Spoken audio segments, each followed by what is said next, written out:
I hope this. Great. Good morning. I'm Jim Berger, and I'm honored to welcome you to the first Tick-Borne Disease and Associated Illness National Community Engagement public meeting. We heard your voice when the Tick-Borne Disease Working Group sunset back in December 2022, and it's our effort to continue the community involvement and provide you updates on what we were doing. I'm honored this morning to introduce Kay Hayes as my boss and also the Deputy Director for Infectious Disease and the Director of the Office of HIV/AIDS Policy. Kay is a dedicated and passionate public expert. She has provided leadership within the Office of the Assistant Secretary for Health for the past 25 years.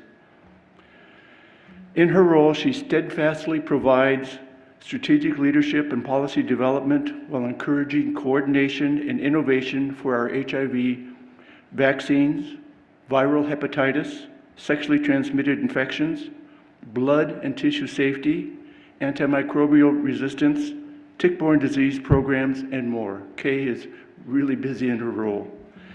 Kay also previously served as the acting Deputy Director and Senior Advisor for Policy for the Office of Women's Health and worked as a Special Assistant and Senior Advisor for Policy for Dr. David Satcher. He was the 16th U.S. Surgeon General and the Assistant Secretary for Health, an honor that continues to guide her work. Kay received her bachelor's degree from the University of Virginia and a master's degree in public administration from Georgia State University with a concentration in strategic management and human resources management. While in graduate school, she was inducted into Phi Alpha Alpha National Honor Society and was selected as a Presidential Management Fellow and assigned to the CDC National AIDS Information and Education Program, where she provided advice and counsel to implement one of the most successful and longest-running public education and prevention campaigns for HIV/AIDS. America Responds to AIDS and Business Responds to AIDS. During her federal tenure, Kay is exceedingly proud of her work with the Presidential Advisory Council on HIV/AIDS, also known as PACHA. PACHA's role is to implement the Ending the HIV Epidemic Initiative and the National HIV/AIDS Strategy, launched at the White House last December, along with the release of the strategic plans on HIV, sexually transmitted infections, hepatitis and vaccines, blood safety report, and the Tick-Borne Disease Congressional Report. With that, I'm honored to welcome Kay to the podium. Thank you, Kay. Well, hello, everyone. I am so delighted to be here. I want to say hello to my friends in the space here, and I want to say hello to our friends that are listening virtually. I want to say good morning on behalf of the U.S. Department of Health and Human Services, and welcome here today, because we really want to hear from you, and that's why we are here. This is our first in-person community engagement session, and it took a lot of work to get here, so I want to say thank you. As we all are delighted to be here, whether you're joining, like I said, in person or virtually. This initiative comes on the heels of the Tick-Borne Working Group, and I'm talking about an incredible working group that I want to really acknowledge Jim Berger, who is the lead in my office, our senior advisor, the subject matter expert, for his incredible, tireless work that he does in this effort. And, you know, I don't come alone to these meetings because it's so important, the work that we do, the work in listening to hear from our partners. I have our Chief Medical Officer that's here with me today, Dr. Sinead Duokeke, and we have our public health advisors, Allison Petkoff and Lauren Overman. So you can grab any one of us if you have any follow-up questions, because this is so important to the work that we do. Jim mentioned that the Tick-Borne Disease Working Group sunset in 2022, but the work doesn't end, so we are continuing in that effort. The Tick-Borne Disease Working Group that did sunset in 2022 released 3 working reports, and so I'm sure you guys all know about those 3 reports that we presented to Congress. Incredible work, incredible recommendations, and that's just the start of that. With this initiative, we will continue to engage in a meaningful way, and that's really important to me, and I say that because I work with a lot of community engagement efforts, and so it's not this over here and that over here. We're working collaboratively together to get to the end. The goal of this community engagement session is to share with you all the updates on progress across the federal department implementing the Tick-Borne Disease Working Group recommendations, and that's key. Today's agenda is designed to do just that. It will provide an overview of the latest updates on what's happening, and we'll hear from those federal partners. So as we talk about this aggressive agenda, so we have an exceptional lineup, presenters who will share their knowledge and engage today. We will first dive into the U.S. federal agency report outs. So as you look at your agenda, you can kind of follow us as we go. And this will be with experts representing various parts of the federal government, each sharing their agency's perspectives on what they have been doing. We'll hear from the Centers for Disease Control and Prevention on the latest CDC tick-borne disease updates. We'll hear from the U.S. Department of Defense on DoD-funded research and activities focused on tick-borne diseases. We'll hear from the National Institutes of Health, who will share with us updates from the National Institute of Allergy and Infectious Diseases funded research and activities focused on Lyme and other tick-borne diseases, and from the Office of the Assistant Secretary for Health on the National Public Health Strategy to prevent and control vector-borne diseases in people. And finally, from the U.S. Department of Agriculture, who will present on the surveillance and integrated tick management of ticks of human importance. So like I said, a really full agenda. So additionally, seeing as we are in the great state of California, we would be remiss if we did not hear from our colleagues, and we'll have some regional presentations as well. We are honored to have the California Department of Public Health with us to provide an overview of the epidemiology and prevention of tick-borne diseases in the state. And we're also delighted to have the University of Arizona provide a presentation about the Great Arizona Tick Check. During our meeting today, we will have a few virtual polls, so stay ready, right? So stay ready. Because we really do want to gather your input on themes and what we're hearing and what you're hearing and how do you like to respond and see covered in our upcoming meetings on community engagement efforts. We will also hear some public comments from some of you have submitted your thoughts and concerns ahead of this meeting. So we've already heard from you, and so we will also do that at the time. And then finally, we're going to conclude the day with some great questions. And you know how we got the great questions? We got those great questions from you guys. So we'll hear from some great questions from our panel of federal experts that will come up here and address those. And so we appreciate the time that so many of you took to provide your questions to us. So with that, I have the task of introducing my boss, which is great. So it is my honor and privilege to introduce Admiral Rachel Levine. Dr. Levine, Admiral Levine serves as the 17th Assistant Secretary for Health for the U.S. Department of Health and Human Services and the head of the U.S. Public Health Commission Corps. She fights every day to improve the health and well-being of all Americans.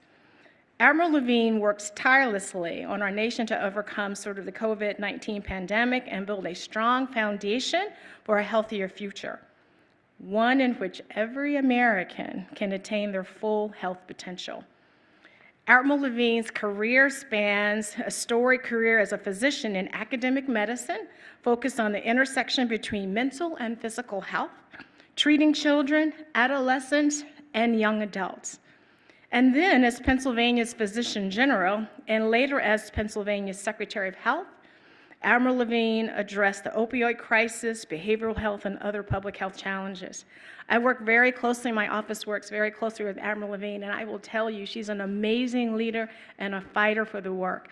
And she did, while she was in Pennsylvania, dedicate a lot of her work and leadership around Lyme disease and tick-borne diseases. So she is an advocate and friend and is always asking us what's happening and kidding as we update her. So with that, I'd like to turn the floor over to Admiral Levine. Good morning. I am Admiral Rachel Levine, and I am the Assistant Secretary for Health at the United States Department of Health and Human Services. It is an honor to welcome you here to the first Tick-Borne Diseases and Associated Illnesses National Community Engagement Initiative public meeting. To start, I would like to express my gratitude to you all today for your commitment to this important and complex issue of tick-borne diseases, and to thank you for your participation at this meeting. Tick-borne diseases are a serious public health problem that affects individuals, families, and communities from all across our nation.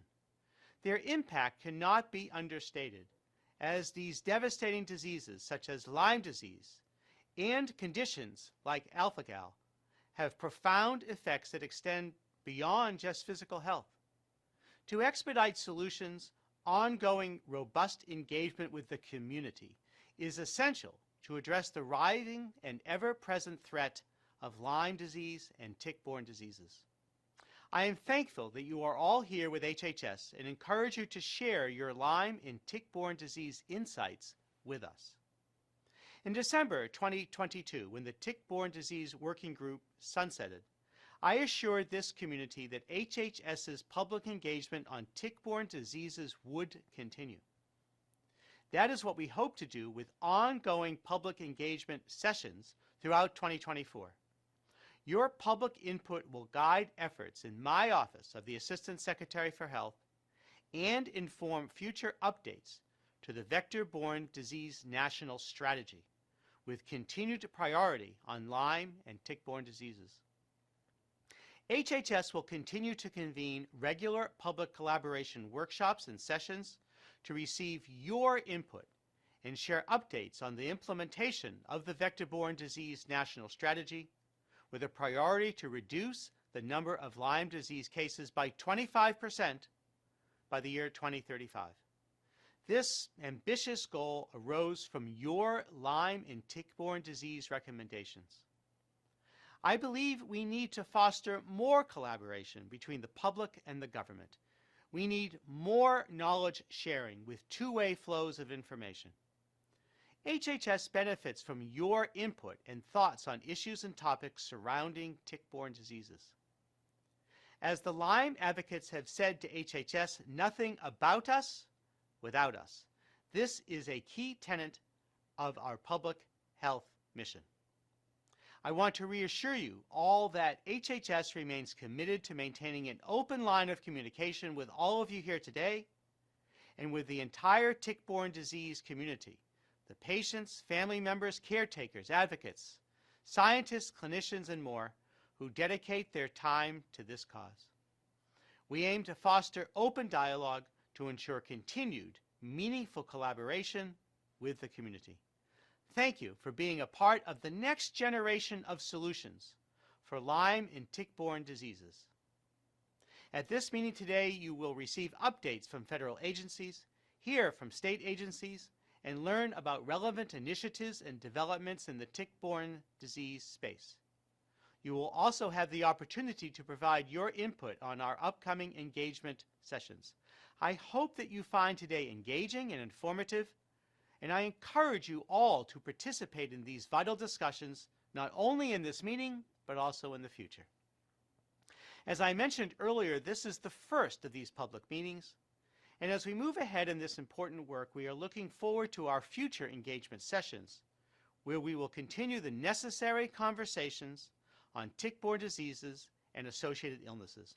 Once again, I would like to thank you all for taking the time to participate in what we know will be a successful and productive meeting. Thank you. Great, thank you. And a couple of quick reminders. One, this meeting is being recorded, so I want to acknowledge that. And should you have any technical issues, please contact Mike Kavunas, and his email is michael.kavunas@Rose, ROSELIA Associates, roseleassociates.com. So again, should you have any technical issues, please contact Mike Kavunas at michael.kavunas@rosele.com. Then another very important message: if you leave this room, the restrooms are to the left. All right, so I want to make sure everyone's taken care of. Now, I get the pleasure to give the microphone back to Jim, but I want to say Jim is going to introduce one of our colleagues who is an incredible partner, Dr. Leith States. And this issue is so important to Admiral Levine that we've got multiple offices doing incredible work. So it's not just one bite at the apple. So Jim, floor is yours. Great. It was wonderful, heartwarming, passionate presentation that Admiral Levine provided to us, and great welcoming remarks from Kay Hayes. So I get to do the next honorable thing and introduce my colleague and one of the really key members of the Tick-Borne Disease Working Group from the Office of the Assistant Secretary for Health, and that's Dr. Leith States. Dr. States serves as the Acting Director in the Office of Science and Medicine and Chief Medical Officer to the Assistant Secretary for Health in the Office of the Assistant Secretary for Health that Admiral Levine leads. He leads a diverse portfolio addressing critical and emerging areas of public health interest for the Office of the Assistant Secretary for Health and the immediate Office of the Health and Human Services Secretary. And these lists can include behavioral health, mental health, substance abuse, disorder, and emerging public health threats. He has been a leader within the Health and Human Services around efforts to reconsider scheduling considerations regarding cannabis, and he has worked closely across the Health and Human Services divisions to address potential therapeutic roles for psychedelic entheogens. Before coming to Health and Human Services, Leith spent 9 years on active duty as a medical naval officer, serving in roles including battalion surgeon of a Marine Infantry Battalion, public health emergency officer for Navy Medical West, an officer in charge of the Forward Deployable Preventive Medicine Unit. Leith is a native of Long Beach, California, and he received his MD from University of California, San Diego School of Medicine. He completed his residency training and his medical public health at Loma Linda University and earned an MBA from the George Washington University. Leith is board certified in preventive medicine and a fellow of the American College of Preventive Medicine. With that, I welcome Leith to provide his opening remarks in line with Admiral Levine and Kay.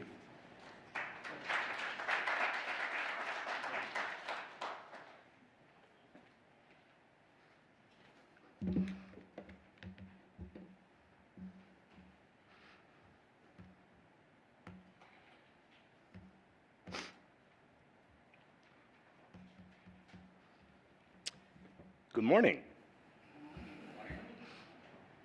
Jim, thank you for the kind introduction. It's always the worst part of the day is hearing your own bio be read back to you. So survive that part and on to the next.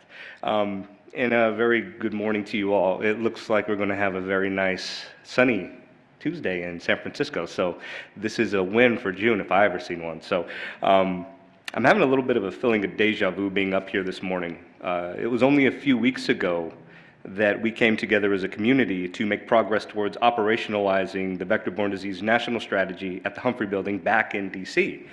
And it seems quite fitting that we're coming together today to hear a number of updates from government, academic partners, hear from our partners in the public. And I think for me to reflect and take stock of where tick-borne disease was, where it is now, and then aspirationally where it should be in the future. Especially as it relates to its place in the public consciousness and then its prioritization across public health and public safety. I'm going to keep my remarks limited in light of some of the remarks we've already received with regards to the context.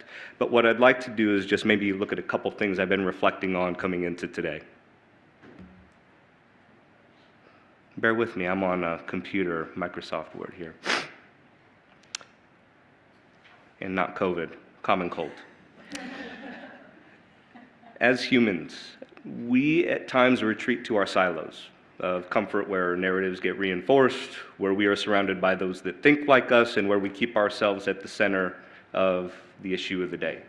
For example, if I casually mention that I was in the Navy, the Marines, airmen, sailors, coasties in the group will roll their eyes, grunt, and say something to the effect of maybe not a loving word towards their perspective on Navy personnel. But it's a bit lighthearted, but I want you to stick with me and just do a cut deeper.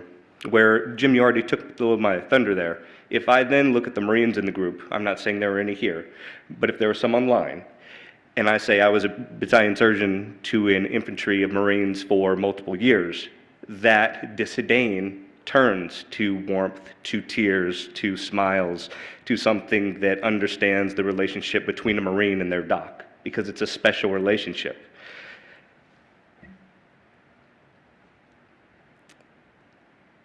And it's those elements of kind of the story that connect us, right? But we frequently don't set the conditions for those connections to be made. We inadvertently go from a focus on the true problem to a focus on our stories and how we've been impacted. Lest you all think that I'm just looking at patients and advocates, that's not the case here. I'm speaking to the collective, to the government agencies, the academics, the advocacy groups, the health systems, the legislative bodies, other interested parties. When we lose focus on the problem of our capacity moves towards solutions, our capacity to move towards solutions is significantly hampered. The simple picture here I might portray is, say there's a big boulder in the middle of the room. There are 10 of us standing around the boulder, and 10 of us with our own stories, our own experience, our own insights in how to address that problem. But if we are not coordinated, if we are not aligned, if we are not speaking the same language and have at some point come to terms with our story but can walk in our story and still focus on the problem, we're going to just push at that boulder and be at cross purposes and go absolutely nowhere. But if we can coordinate, if we can align, then that boulder becomes a simple issue that's a problem set that we can solve because we know where we're going and we understand each other. So what I'd like to offer up then is that this type of coordinated focus on the true problem at hand, for our purposes here, to reduce the impacts of tick-borne diseases in humans, that capacity in us online in this room, and for those who are not attending as well, that has facilitated the strides we've seen in the past 8 to 10 years. It speaks to your commitment to finding solutions, that you've been able to acknowledge your journey, as I just alluded to, and simultaneously focus on the work to be done, even if the relationship and the trust was not there and needed to be built over time. That could be between the federal agencies, between the feds to the state, to the local, to the territorial, to the tribal, and then also with advocates and patients.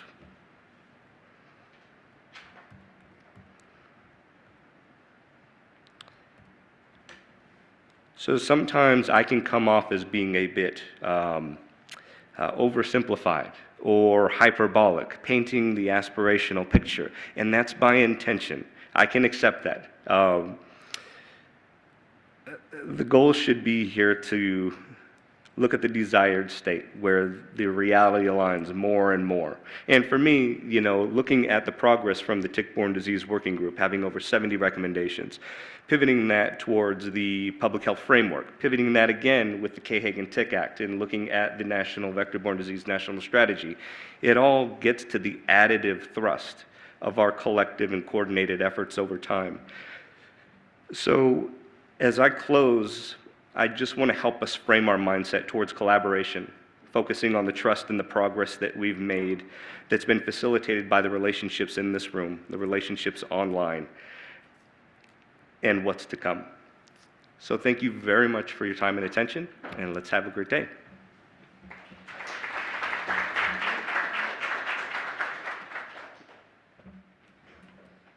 All right, so we're going to now get started with our agency report outs. And this is just a little reminder for my agency colleagues. You have like 20 minutes, right? So, and I think there are timers and everything to keep us on track. So if you see me stand up and come like over here in this corner, that means you are at 20 minutes. I'm giving you that grace, but they're all kind of indicators. But I do want to make sure I do that because I want to honor your other colleagues that are coming behind you and give them ample time. So you do not want me to have to stand over here. I don't want to stand. I want to sit over there and be fine. So with that, we are going to start with my colleague and friend from CDC, Dr. Ben Beard, who will be presenting virtually. Ben is at the Centers for Disease Control and Prevention. So Ben, good to see you. The floor is yours. Hi, Kate. Thank you. It's good to be here this morning. I'm sorry I couldn't be there in person, but just squeezing this meeting in between two other trips. So next slide, please. I'll be really providing an overview today of the state of the science and where we are with tick-borne diseases, really just an overview of burden and trends, and then dive into how we have attempted to respond to the recommendations, especially those that were directed particularly at CDC. Next slide. So, as you all know, last year was quite a busy year in the world of vector-borne diseases. There were a lot of disease outbreaks, from local malaria and dengue transmission that occurred to a lot of talk about alpha-gal syndrome, Rocky Mountain spotted fever, and Lyme disease. Next slide. In terms of the actual numbers of cases and burden and the trends, however, we've actually we passed a milestone this last year with reportable cases that we've now had over 1 million cases of vector-borne diseases that have been reported in the United States over the last 20 years. This annual number of reported cases doubled over this period of time. And the reported cases, as you know, substantially underestimate the actual numbers of disease cases that occurred. And I'll talk about this a little bit more later. But as you know, our most recent estimates are that there are approximately 476,000 new cases of Lyme disease that are diagnosed and treated each year in the US. Local outbreaks of vector-borne diseases are occurring more frequently, and tick-borne diseases now account for over 80% of all vector-borne disease cases that are reported. Next slide. This slide just shows how we've seen Lyme disease cases change in their numbers and distribution over the last 20 years. And I've really focused on the high endemic region of the United States. So no offense, hopefully, to my colleagues there in California, but we're really looking here at the 15 some odd states where 95% of the cases are reported. And you can see there's been a huge amount of expansion that's occurred over the last 20 years. And if you look at the bar graph on the right, you'll see how that number of reported cases is gradually increased.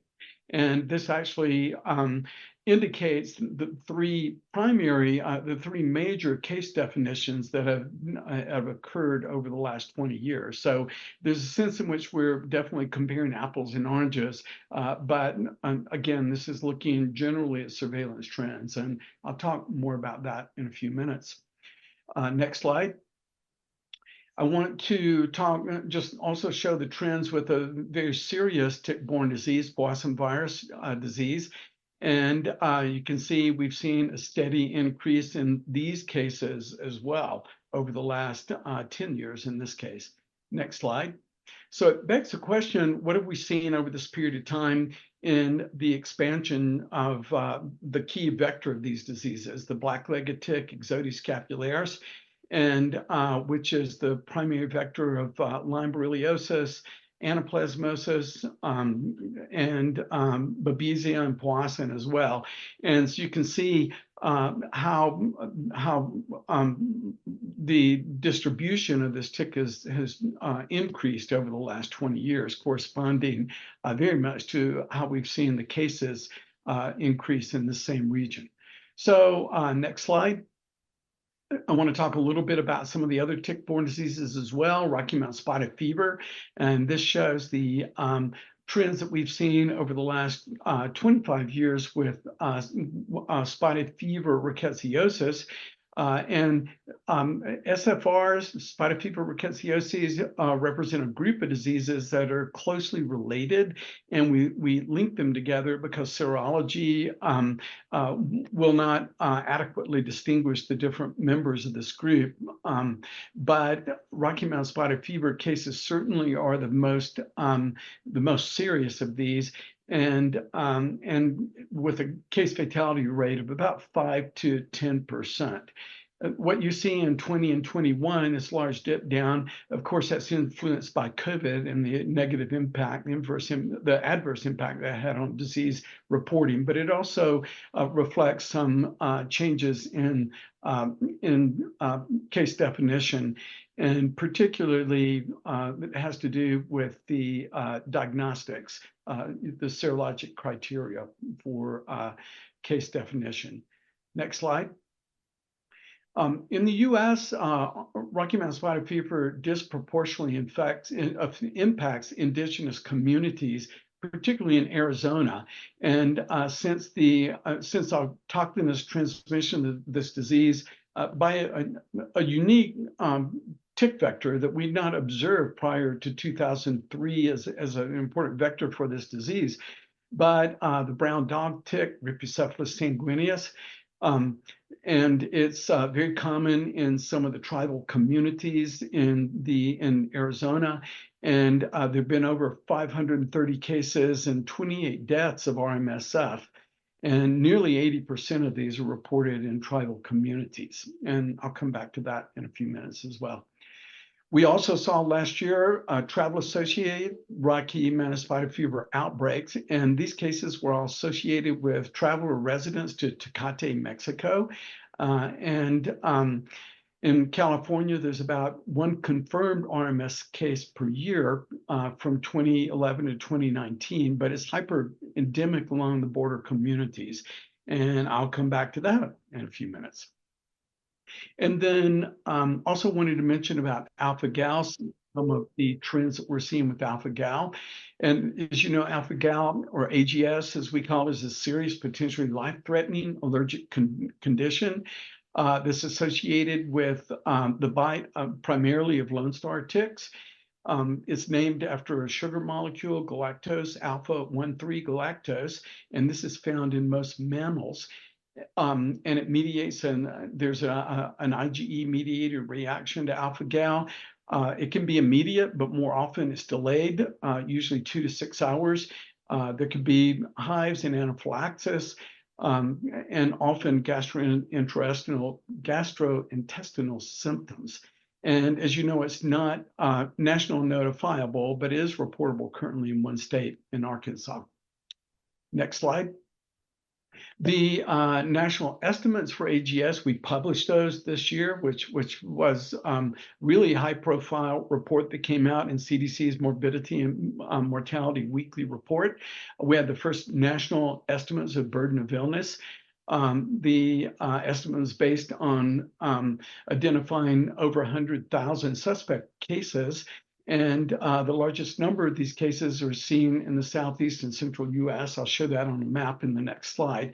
And the estimates based on this is that as many as 450,000 people may be affected by AGS in the US. And on this slide, you're seeing the distribution of suspected AGS cases per 1 million population. And you can see the dark blue band across the central eastern part of the United States, which correlates well with the distribution of amblyomma americanum. It's very interesting, however, some of the anomalies we see on this map is that that Suffolk County over on the in the Northeast really lights up brightly.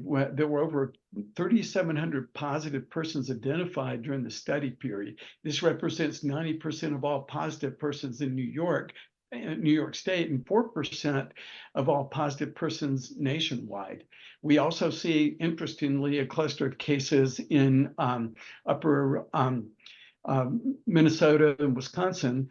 And these are interesting because these cases, this is an area where we don't see amblyomma americanum, and these cases are most likely associated with other tick species and probably the black-legged tick, Ixodes scapularis. So next slide. We also published in the same issue of MMWR the results of a survey that conducted of physicians and other clinicians, healthcare providers. And it was really interesting and also quite concerning that nearly half, or 42% of US healthcare providers had never heard of AGS. And of those who had heard of it, 29% only 29% knew how to diagnose the condition. And so CDC is working to strengthen healthcare provider awareness and education to improve care for persons with AGS. And again, I'll talk about that a few slides later. So next slide, moving on to what actions we've taken on the recommendations. So this is the recommendation from the 2022 report that really just said we should focus on recommendations 7.1 and 7.2 of the 2020 report. So this is a way of just making sure that CDC prioritized these. So next slide. Recommendation 7.1 was really just that federal web content on Lyme disease should make it very clear that the state of science on Lyme disease, and particularly persistent symptoms, is limited, emerging, and unsettling. And so if you see the next slide here, I just wanted to show a slide of where you find that and what we've done to address that. This page actually addresses treatment best practices. And we break this down between erythema migrans, neurologic Lyme disease, Lyme carditis, and Lyme arthritis. And just to point out the statement that you see here, that some patients report prolonged symptoms of pain, fatigue, or difficulty thinking, even after treatment, and the state of the science relating to prolonged symptoms associated with Lyme disease is, in fact, limited, emerging, and unsettled. So just want to make sure that that's clear where we've addressed this. The next slide actually shows some additional efforts we've taken to address chronic symptoms associated with Lyme disease.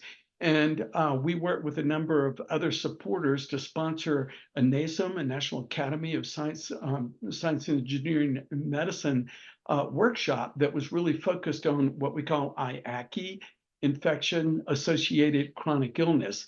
And so there were some really, I think, state of the science recommendations that came out of that workshop. And so I would refer you to that. But based on that, we implemented 2 new web pages at our website. You see them here. One is about chronic symptoms following infection. So this really addresses general IACI. The other is about chronic symptoms in Lyme disease. And so I encourage you to go to those websites to see the content there. So next slide.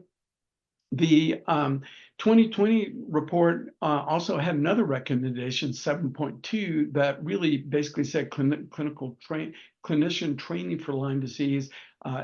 We should implement this, and it should incorporate feedback from diverse scientific and clinical experiences. So next slide, just to show a little bit about this. This is one of the training modules that we have now available at our website, and it contains an introduction to tick-borne disease and disease prevention, clinical overview, testing, diagnosis, and treatment and management.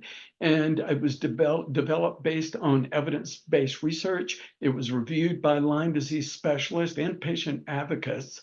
It was pilot tested by multiple multi-specialty clinicians. And now currently, education has been awarded to over 2,000 healthcare providers. We've also promoted this through a number of different social media outlets and through state and local health departments, as you see here. Next slide. We also have developed some other accompanying training materials that you see here. These include 3 short YouTube videos and some posters as well. And these were developed to answer very specific clinical questions that you see here on this slide. Lyme disease post-exposure prophylaxis, serologic testing, pre-test probability of Lyme disease. And this was sourced from evidence-based research. And it's also been promoted pretty widely as well. So next slide. Also want to mention, coming soon in collaboration with the American Medical Association, we will have an education module for CME credits, and it's specifically on improving care for patients with prolonged concerns about Lyme disease. So it's an online toolkit with other resources. And again, with the others, this was sourced from evidence-based research and qualitative clinical data. And it was informed by multi-specialty clinicians, including Lyme disease specialists and national healthcare provider organizations. Next slide. So we've also responded to a number of the concerning observations that are reported on regarding Rocky Mountain spotted fever. And to this end, we've developed an online training module for this as well. It's an interactive training module on clinical diagnosis and treatment. The material was, again, created with input from external subject matter experts, healthcare providers, and patient advocates. And it's been promoted very widely. And as of July of last year, there were over 300 healthcare providers who had taken this training, which we are particularly focusing on that border region along California and Arizona border with Mexico, where we are seeing these alarming number of RMSF cases. Next slide. We also have some accompanying material for this training as well. These include a video, a YouTube video, and print resources.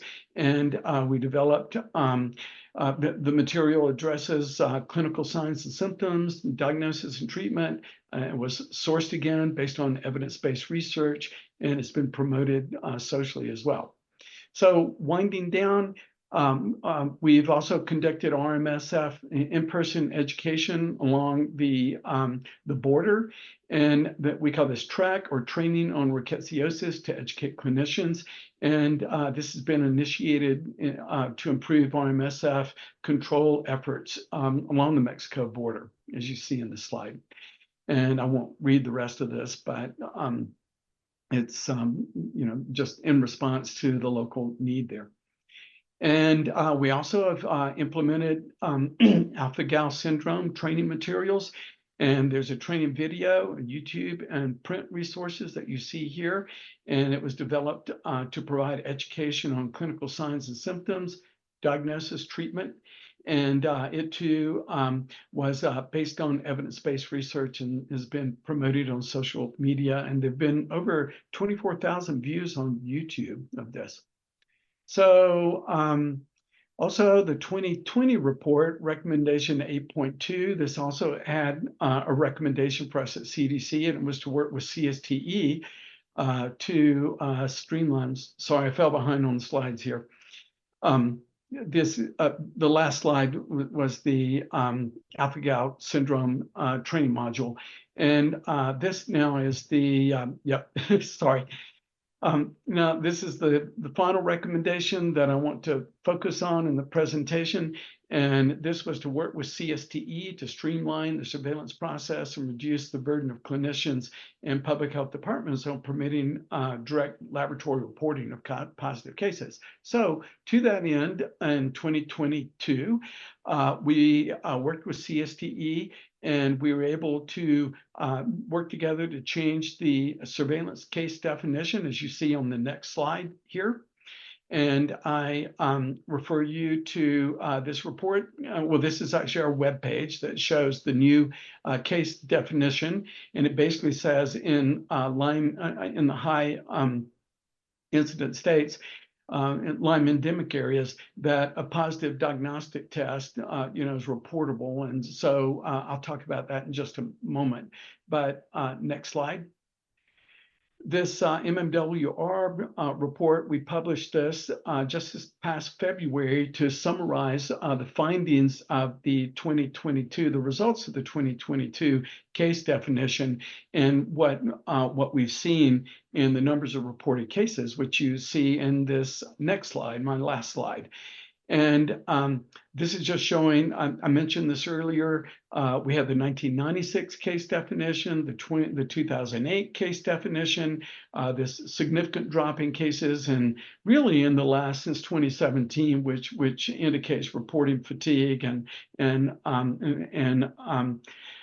just for just the fact that our state and local colleagues are just totally overwhelmed with Lyme disease reporting. And then in 2020 and 2021, we see the dip again associated primarily with COVID. But you see the huge increase in cases in 2022, and this is primarily due to the more permissive surveillance reporting criteria. And so moving forward, this will be a lot more easy to standardize from state to state and from year to year. And so, as you know, in previous years under reporting, we felt like the estimate says that the actual cases were around 10 times more than the reported cases.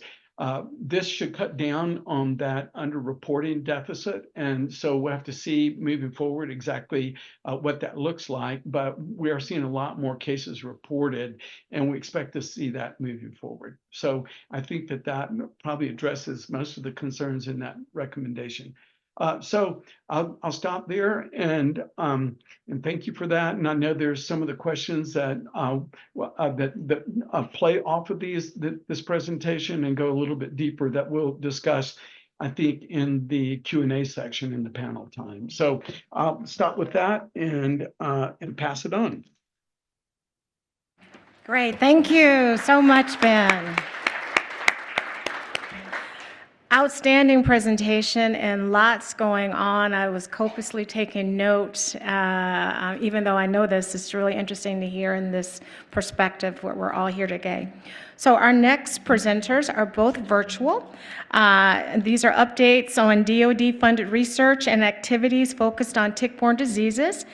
We have Dr. Gabriella Zollner and Dr. Angel Davey. And as a reminder, all bios were provided ahead of time, so you have all of the deeper dive into their bios. But I'm going to turn the floor over to Gabriella and Angel. Good morning, and thank you very much. My name is Gabriella Zollner from the Armed Forces Pest Management Board, and it's a pleasure to be co-presenting with Dr. Angel Davey from the Congressionally Directed Medical Research Programs. And today we will discuss some updates on DoD-funded research and activities focused on tick-borne diseases. So just a disclaimer to start, the opinions and assertions herein are private views and not to be construed as official or reflecting true views of the Defense Health Agency or the DoD. And for all DoD research with human subjects, the investigators have adhered to the policies for the protection of human subjects as prescribed in Army Regulation 70-25. So I'll start by highlighting some numbers from two reports that describe the incidence of vector-borne disease cases in DoD service members. In the first report, case data from 2016 to 2020 show there were 681 confirmed, probable, and suspected tick-borne disease cases among the vector-borne diseases listed here. And these amount to approximately 64% of this data set. In another report, the top 4 most prevalent vector-borne diseases from 2010 to 2022, based on incidence, were Lyme disease, Rocky Mountain spotted fever, malaria, and dengue fever. And the number of confirmed, probable, and suspected cases of Lyme disease and RMSF amount to approximately 83% of the reported cases for these 4 diseases. So yes, we do have tick-borne diseases in the DoD. They are an issue. And so with that, Dr. Davey and I will describe updates from a few programs that include tick-borne disease research and activities. And we will start with the Tick-Borne Disease Research Program, and I'll hand it over to Dr. Davey. All right, thank you, Gabby. Hopefully you can hear me well. All right, perfect. So just starting off sort of with a reminder about the Tick-Borne Disease Research Program. This is part of the DoD's Congressionally Directed Medical Research Programs, or the CDMRP. CDMRP program-specific funds, they are annually appropriated by Congress. It's completely independent of the president's budget. Some CDMRP programs have very specific congressional language regarding how appropriated funding should be executed. So the CDMRP's Tick-Borne Disease Research Program was first appropriated in FY16, and that was largely due to the efforts of Lyme disease advocates specifically. The intended purpose of the program is to fund and manage research that addresses fundamental gaps in the field of tick-borne diseases. So since the inception of the program, those gaps have included disease pathogenesis, prevention, detection, and treatment as reflected by the program mission that you see here on the screen. So also really importantly, research that's funded by the Tick-Borne Disease Research Program, it should benefit and be relevant to service members and their families, veterans, and of course the American public as well. So we can go ahead and hop to the next slide. So talking about current FY24 program priority areas, those are centered around understanding tick-borne disease pathogenesis, developing improved diagnostics, and developing new and effective treatments. The more detailed or specific focus areas within each of those priority areas can be found in our currently open funding opportunity announcements. And of course, those specific areas, they change from year to year. It all depends on the state of the science, the funding landscape, really where the program can best focus its efforts to fill gaps in the field. So we adapt on an annual basis. And I think this is unique among federal funders, but we do have specific focus areas pertaining to maternal to fetal transmission of tick-borne diseases within our pathogenesis and diagnostics priority areas. For FY24, we have omitted prevention topics to better balance the program portfolio as it currently stands, both internally and then also with other efforts that are already taking place across the DoD and other federal agencies as well. There's currently 3 major strategic priorities addressed by the FY24 funding opportunities.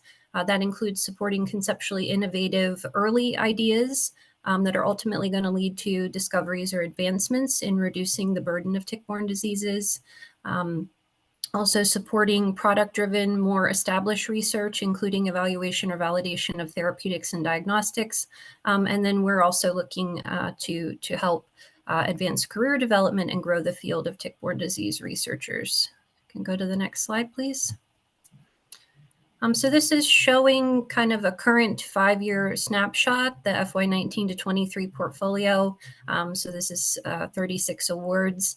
As you can see, it's largely been made up of awards that address tick-borne disease pathogenesis and prevention priorities. However, the percentage of awards addressing diagnostics and treatment needs, that has been increasing, in particular with the creation of a therapeutic diagnostic or research award, which we started in FY22.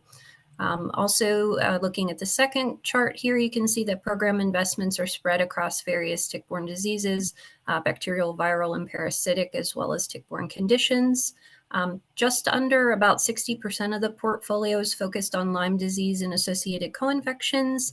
And of those, about half of those awards have implications in post-treatment Lyme disease syndrome or persistent Lyme disease, chronic Lyme disease. As you can see, finally on the far right chart, just over half the portfolio is a result of funding mechanisms that are focused on innovative concepts or early ideas. But again, that's shifting more towards more established or translational research. And I did want to say, if there's any interest in award information starting from the very beginning of the program in FY16, I would encourage you to take advantage of the search awards function that's available on the CDMRP website. Next slide. Okay, so this is the last one I'm going to share about the program. But if you go back all the way to FY16 and the inception of the program, Tick-Borne Disease Research Program funding has resulted in a number of products that are under development that kind of align with each of the 4 main priority areas that the program has supported over the years. Not going to go through all these, but We've supported mechanistic studies that investigate immune responses associated with various tick-borne diseases, and also studies that assess the impact of co-infections. One particularly interesting study that I wanted to mention uses functional MRI and diffusion tensor imaging to show that there were differences in frontal lobe white matter in PTLDS patients that might reflect associated immune responses and cognitive symptoms of the chronic condition. In the prevention space, we funded a wearable device for the controlled release of tick repellents that received further funding from the Deployed Warfighter Research Protection Program to get closer to EPA product registration. We also funded a Lyme PREP that uses a monoclonal antibody to protect against pathogen transmission, and that particular product's about to undergo a phase 3 trial, as I understand, which has been funded outside of the Tick-Borne Disease Research Program. Since we're really unable to support clinical trials with our current funding level, the studies that we support in the treatment space have been preclinical in nature and center on exploring various drug combinations and using high throughput screening to identify drug candidates. And then finally, we've also funded the development of various diagnostic assays, including the development of biomarker panels, all to enable more sensitive, accurate diagnoses that are not going to rely on a patient's antibody response to infection, and hopefully to allow physicians to be able to discriminate between various tick-borne infections. So that's all I have for you, just kind of a quick snapshot of the program, and we'll turn it back to Gabby. Thank you. Thanks, Angel. So now I will talk about the Deployed Warfighter Protection Program, or DWFP, and also mention some of the projects that we've been funding related to tick-borne diseases. So the DWFP was established in fiscal year 2004 with funding at approximately $5 million per year. And the mission is to develop products that protect service members from vector-borne diseases, including tick-borne diseases, with a dual application to also protect veterans and the US public. And currently, 32% of our active projects have a tick focus. So we have 4 research priorities. The first is developing public health pesticides with new active ingredients, formulation, and application methods.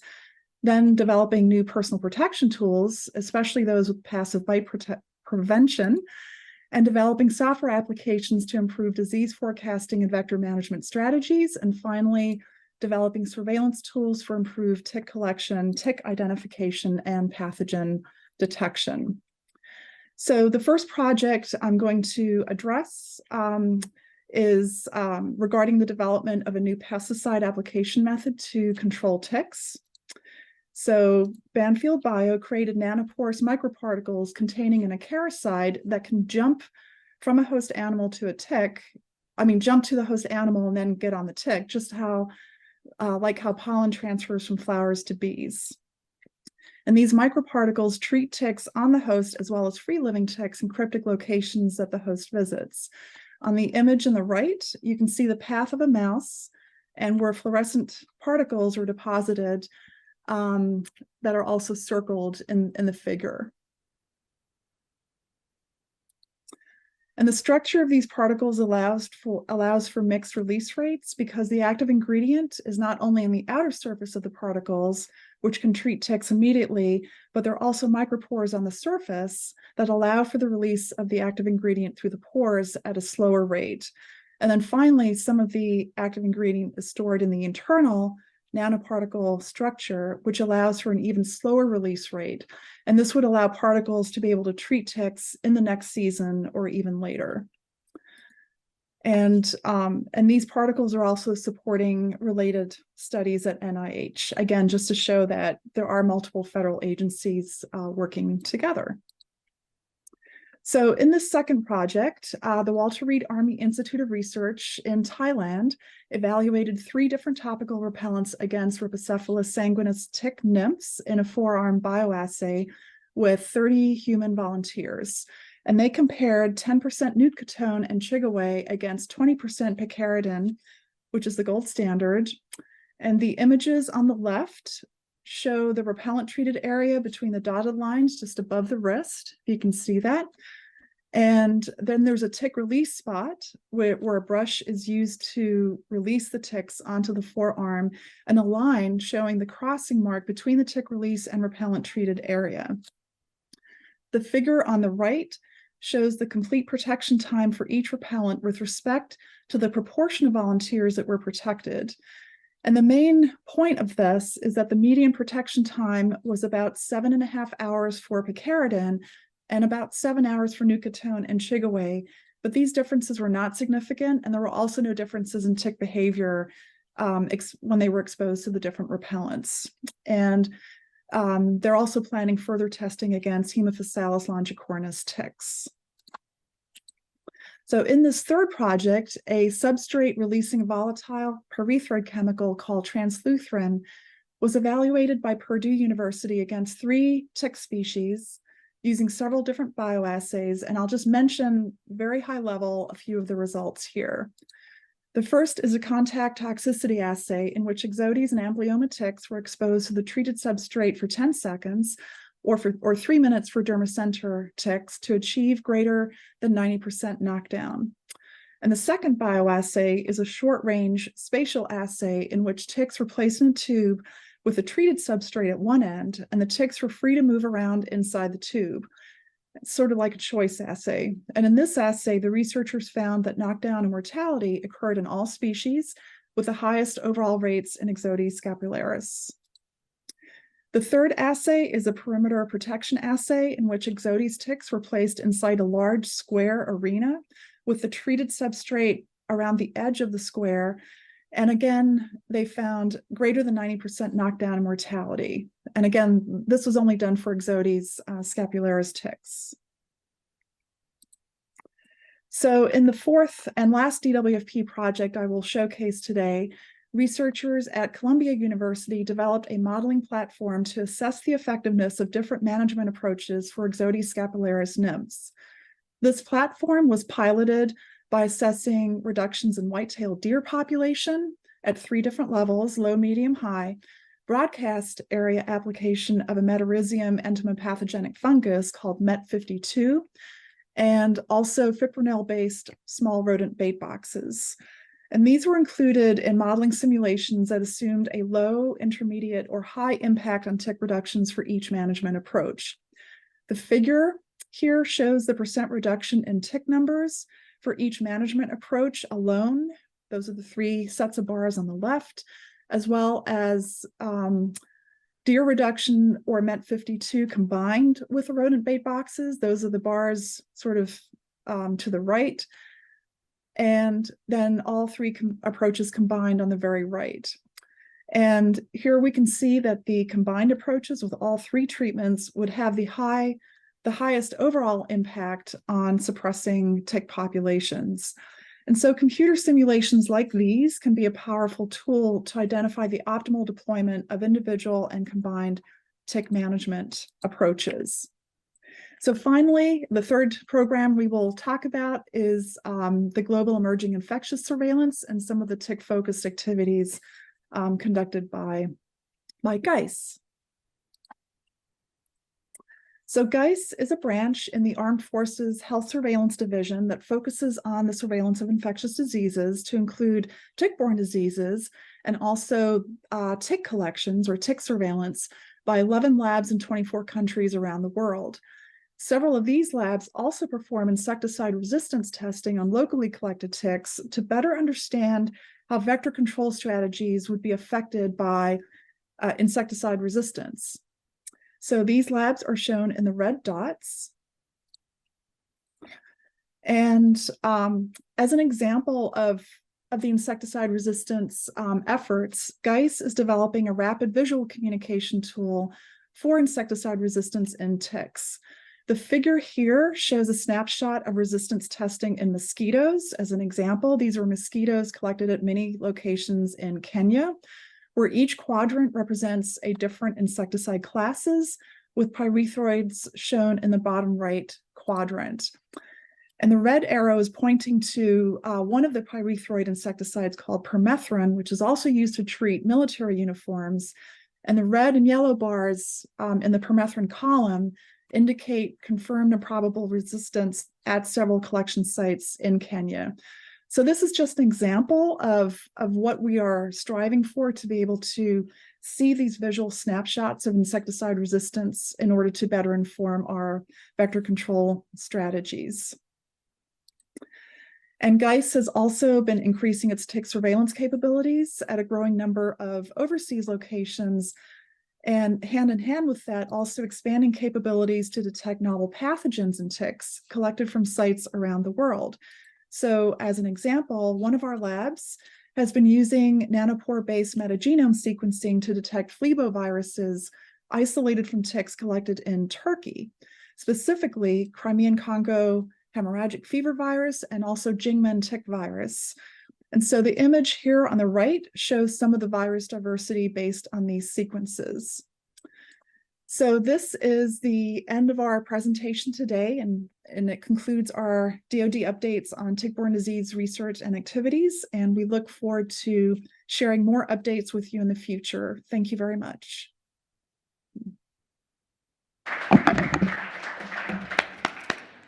Thank you so much, Gabriella and Angel. Really great presentation. As we move to our next presenter, it'll be updates on NIAID-funded research and activities focused on Lyme and other tick-borne diseases. Fortunate to have our colleague in the room in the space with us, so I'd like to welcome Dr. Nadine Bowden. Nadine.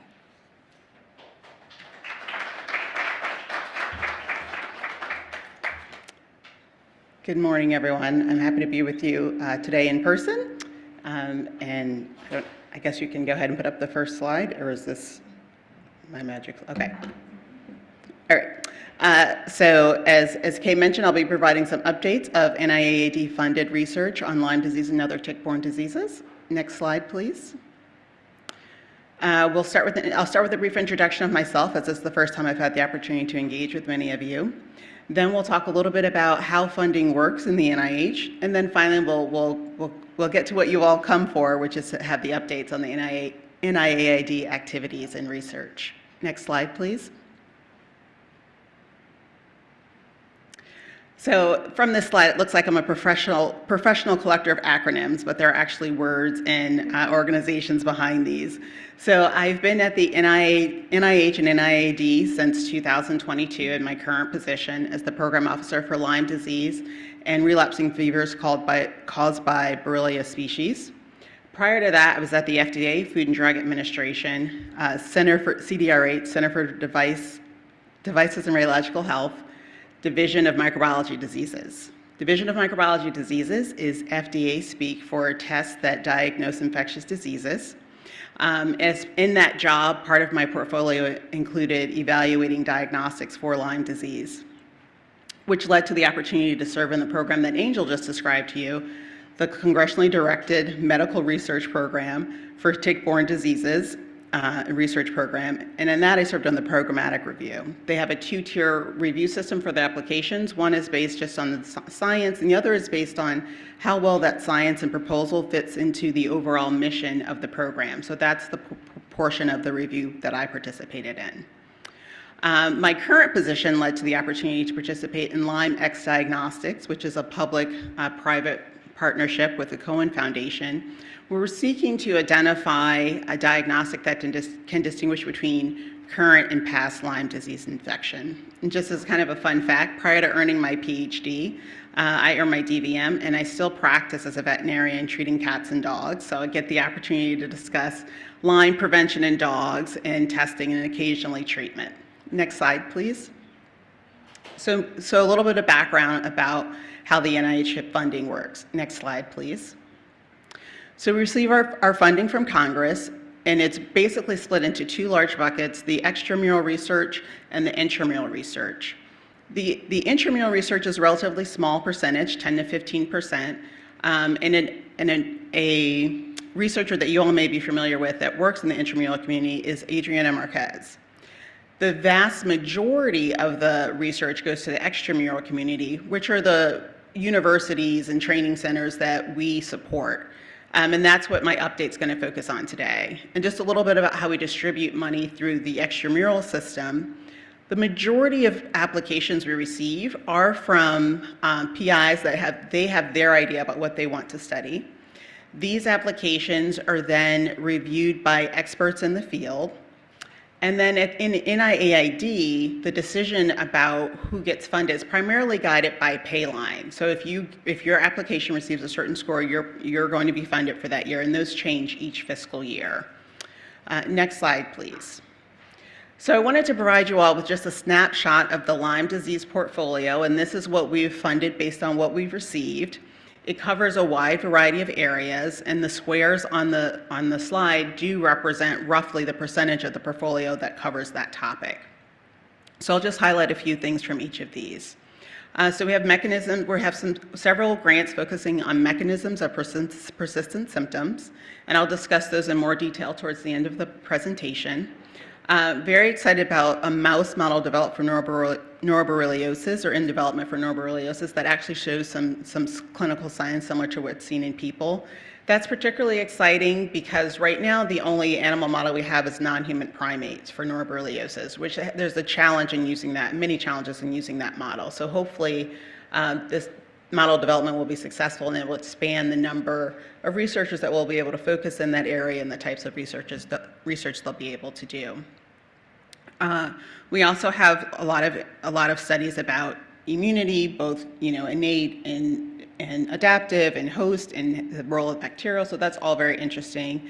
At the bottom we talk about in pre-translational research the role of the unique wall of cell wall of B-Burgdorferi in Lyme disease. So I'll talk a little bit more about that when I'm talking about mechanisms of persistent symptoms, but that's a very exciting development that's been made over the past few years. In the ecology realm, we're looking at the role of OSC in host range, particularly vector host range. So does a given type of OSC do better in birds versus deer, mice versus other potential vectors of Lyme disease? We have some research on the white-footed mouse, which is thought to be the major vector of Lyme disease and why it's able to coexist so peacefully with Borrelia.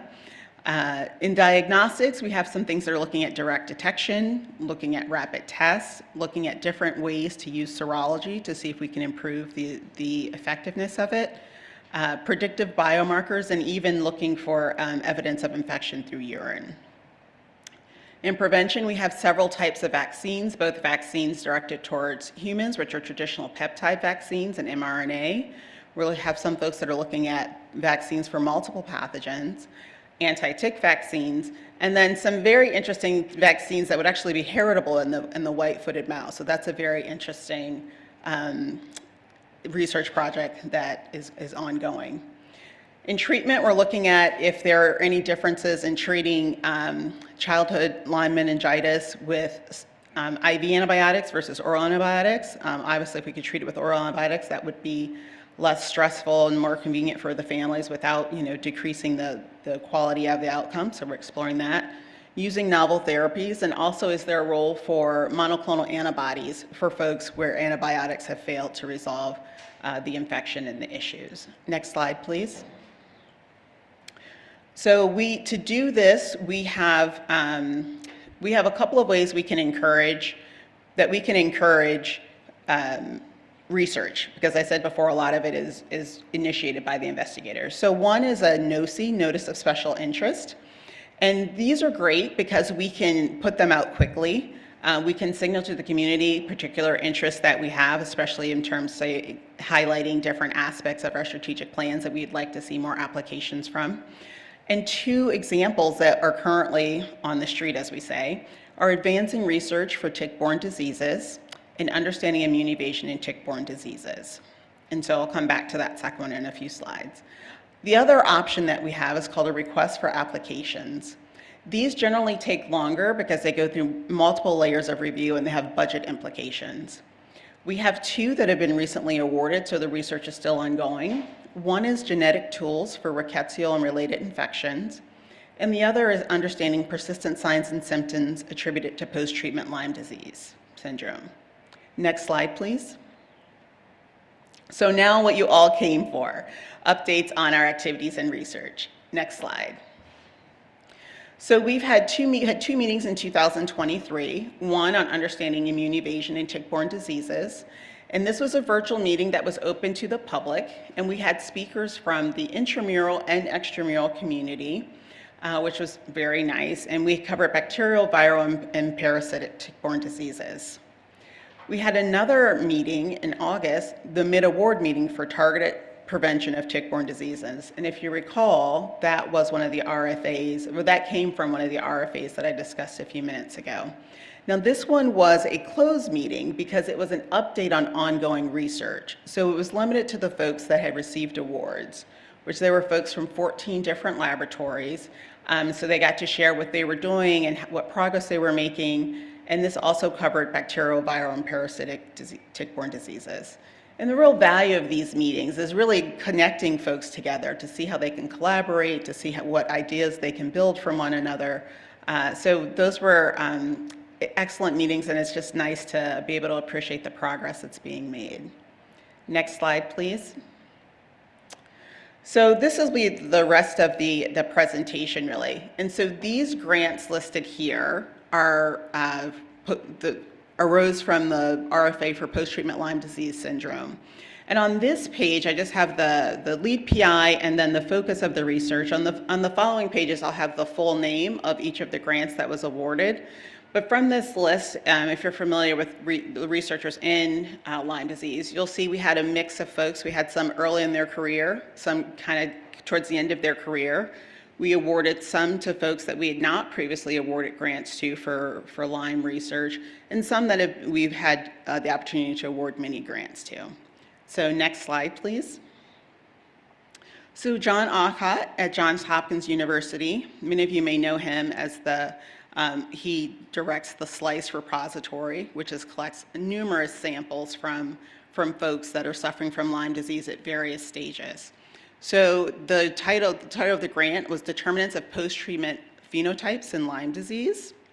And so he's really looking at patient factors and how that contributes to the outcome. So looking at how they present clinically, what their immune response is, how they respond to antibiotics. And they will be using samples from the repository, and they'll also be collecting new samples. They'll be looking at folks, again, at multiple stages in Lyme disease, including early on, and they'll be using folks with no history of Lyme disease as their controls. So they're really hoping that they can develop a clinical assessment tool that can identify patients that are at increased risk for developing post-treatment Lyme disease syndrome. And of course, this research it's possible that this research will lead to new strategies to treat and prevent post-treatment Lyme disease syndrome. Next slide, please.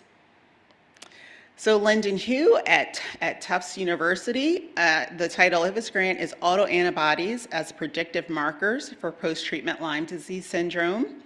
And so let's just break this down a little bit. So autoantibodies, so antibodies that are responding to antigens that we present, and parts of our body that are naturally there. And he's specifically looking at autoantibodies to phospholipids, and phospholipids make up a part of our cell membrane. And he's focused on phospholipids because Borrelia is very resourceful and likes to steal little bits of our cell membrane for its own use. And as a result, that results in bits of ourself that are being presented to our immune system in a different fashion.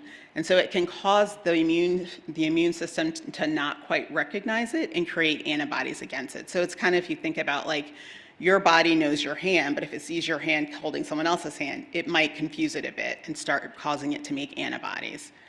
Fortunately, the body kind of can recognize like, maybe that wasn't the right move, and so those antibodies tend to go down more quickly. So he's looking at autoantibodies for multiple reasons. So wondering, do they contribute to the development of post-treatment Lyme disease syndrome? Because there's research showing, he has data showing that the autoantibodies tend to be higher in folks that have post-treatment Lyme disease syndrome. It's just unclear if those contributed to the development of it or just associated with it. Wants to know, can they be biomarkers of post-treatment Lyme disease syndrome? Again, because they're found at higher levels in folks suffering from that condition. And could they be used to diagnose Lyme disease earlier? So these autoantibodies, the phospholipids, tend to come up earlier than the IgM and IgG antibodies that are typically used for diagnosis. And another interesting aspect of the research, they're going to explore using an animal model that's based off of an animal model for fibromyalgia or chronic fatigue syndrome. And that is, the similarity is that they've shown if you take serum from folks that suffer from fibromyalgia and inject it into mice, you can get some of the clinical signs that you see in people. So we're going to do the same approach with folks that are suffering from post-treatment Lyme disease syndrome to see if they can get a similar response in mice. Next slide, please. So this is research by Brandon Jutras focusing on an aspect of the cell wall of Borrelia burgdorferi, the peptidoglycan. What Dr. Jutras has found is that the cell wall of Borrelia burgdorferi has a unique sugar that is not found in any other cell wall of bacteria. So that's very exciting. And a couple other things in addition to that, Borrelia burgdorferi, most bacteria recycle their cell walls. Borrelia burgdorferi does not do it nearly to the extent that most others do. So about 50% of the cell wall is just shed into, whatever unfortunate organism is infected at the time. And then the other thing that the Jutras lab has found, they have found this peptidoglycan in the joint fluid of folks suffering from Lyme arthritis. So they are looking to see, this is where the monoclonal antibodies come in. Is the use of monoclonal antibodies potentially a treatment for those that have antibiotic refractory Lyme arthritis? And they're also trying to gain a better understanding of the drivers of patient illness. So where are these fragments being stored? How is the body responding to them? How is the body able to clear them or not clear them? Next slide, please. So this is Dr. Sherry Marvell at Johns Hopkins University. She's focusing on imaging, neuroimaging, so looking at particularly white matter and how folks are responding to infection with Borrelia burgdorferi.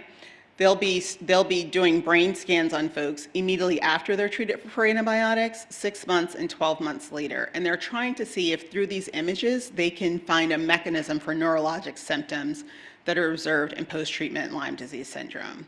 And ideally, if they are able to find that, they would also like to correlate that to clinical assessments and blood markers so that that information can be gained more quickly and with less sophisticated equipment. So just trying to make that correlation between the imaging studies and tests that are easier to do with patients.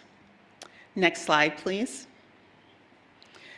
This is Unlocking Serology Secrets, Harnessing Novel Immune Biomarkers to Predict Lyme Disease Progression and Recovery. This is she was by Mickey Tal at the Massachusetts Institute of Technology.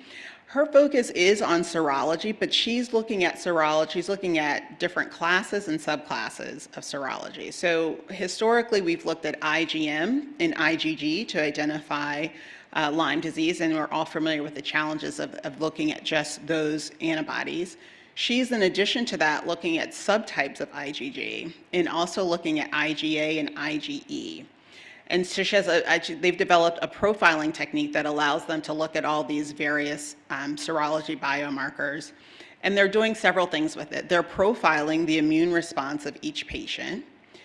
They are looking to see if there is an immune response that is predictive for developing post-treatment Lyme disease syndrome. If they are able to do that, they're hoping to use that to help enroll for clinical trials. Because as we all know, clinical trials are very expensive. If you're trying to study something that occurs at a low incidence, if you have the ability to enrich for folks that are likely to develop that particular syndrome that you're looking for, that would make clinical trials more feasible and less expensive. And then also looking to see, is there an optimal antibody response that tends to lead to quickly clearing the infection and not having long-term consequences? So that's something that we're very excited to see how that develops. Next slide, please.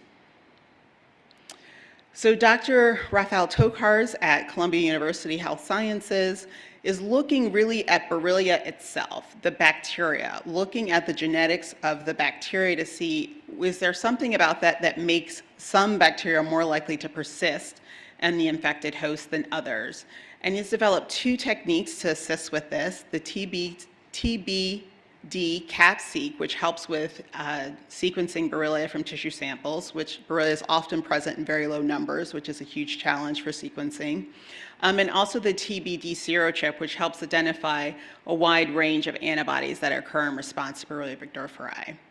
So he's looking to see what are the major epitopes or parts of the bacteria that cause antibody production in humans, and also to see if he's able to identify triggers of spirochete persistence. Next slide, please.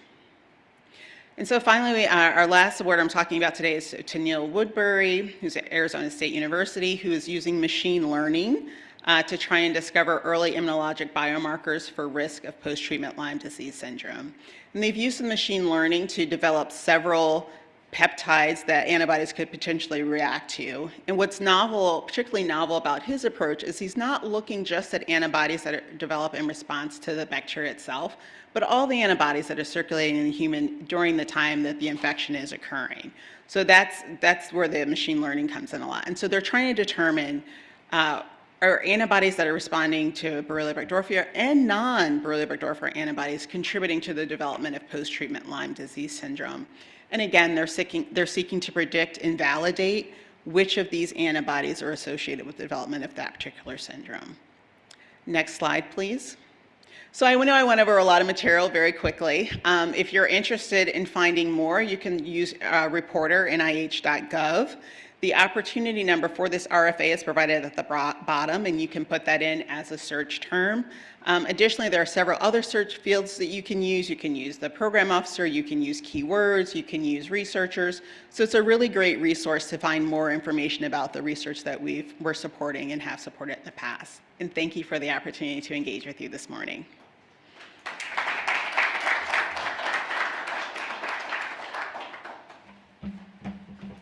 Thank you so much, Nadine. That was so much information. I really appreciate that. I'm sure our colleagues here and friends as well. All right, our next presenter is also in our space with us today, and that's Dr. Leith States, which will cover the National Public Health Strategy to prevent and control vector-borne diseases in people. Dr. States, Leith, floor is yours.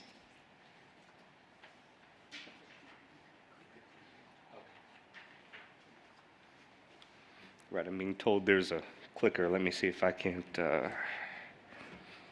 wait for it. It's funny, there's no forward arrow. We'll see how this, there it is, okay. So good morning again. So I want to start by saying that, not to talk myself down here, but I'm somewhat of a consolation prize because I am not the OASH co-lead that helped develop the National Public Health Strategy to prevent and control vector-borne diseases in people. So this is where I would like to acknowledge a very good colleague of mine, Dr. Kristen Honey, who was originally slotted to provide this presentation, but because of some competing interest in pretty cool ones I'll get into later, she's not here with us today. So I don't know if Kristen is listening, if Kristen will see this in the future, but I hope to do justice by some of the comments I make here. And I'm also being told I can be an advocate and agent to get us back on time schedule. So I'm going to try to fly a little bit through these, and then maybe we can discuss a little bit more at the panel this afternoon. Deal? Wonderful. All right. So we're going to start with just a little bit of a history lesson, a little walk back and see where starting OASH's commitment to tick-borne diseases started. So the engagement with OASH obviously started around the time with the Tick-Borne Disease Working Group and the great work that OIDP started over that 5-year period with the development of 3 reports, over 70 recommendations, and that has helped serve as a catalyst, I think a facilitator to increasing conversations and coordination akin to what we just saw with some of the report outs, and then also with some of the remarks we heard earlier. And it's not just been OASH, right? It's also been CDC. I mentioned the National Public Health Framework that CDC developed in 2020, and that, in honesty, serves as kind of the backdrop, the catch, the framing for the National Public Health Strategy that we see now. That was a labor led by the Vector Group there, and it was a early start at that interagency coordination piece where we saw it really come to full fruition with the development of the national strategy. And you're all looking at the second picture here, and you will see Senator Kay Hagan pictured in earlier times, and certainly the namesake of the Kay Hagan Tick Act, she passed away in 2019 after complications due to Powassan virus. So I think that, when we're looking at the collective engagement and importance from some of our executive agencies, Congress also has been in the discussion in an increasing way as well. It's not infrequent that the things we see drive to the greatest level of importance are aligned to what's important personally to congressmen and senators. And in this case, it's certainly unfortunate that this was one of the driving factors, but I hope that we're doing some type of justice to, the work that was prompted or prescribed to HHS in that act, which brought about the requirement for the development of the act, or the development of the strategy over the last 5 years. So, this is a very busy and complex slide. It is not meant to be read at full, but what it is meant to do is convey that pivot from that public health framework of collaborating with 5 interagency partners to over 17 with the public health strategy. And this is where I really want to give a foot stomp and I almost want to bow down to Dr. Sue Visser and Dr. Kristen Honey, because so much of the work to coordinate and engage over a period of 4+ years was facilitated by their capacity of persistence, we'll say, to get good work done and keep the right people at the table. So this is just is meant to be a reflective homage to the complexity that was tied into that period of 4 years. And if you didn't know, there's a national strategy. And for those of you that like QR codes, please feel free to use that and pull up the strategy. My hope here, and if the CDC folks are online, they recently went to a brand new website.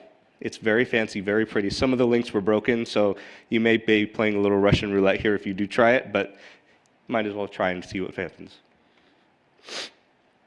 Okay, a quick look at the content of the national strategy.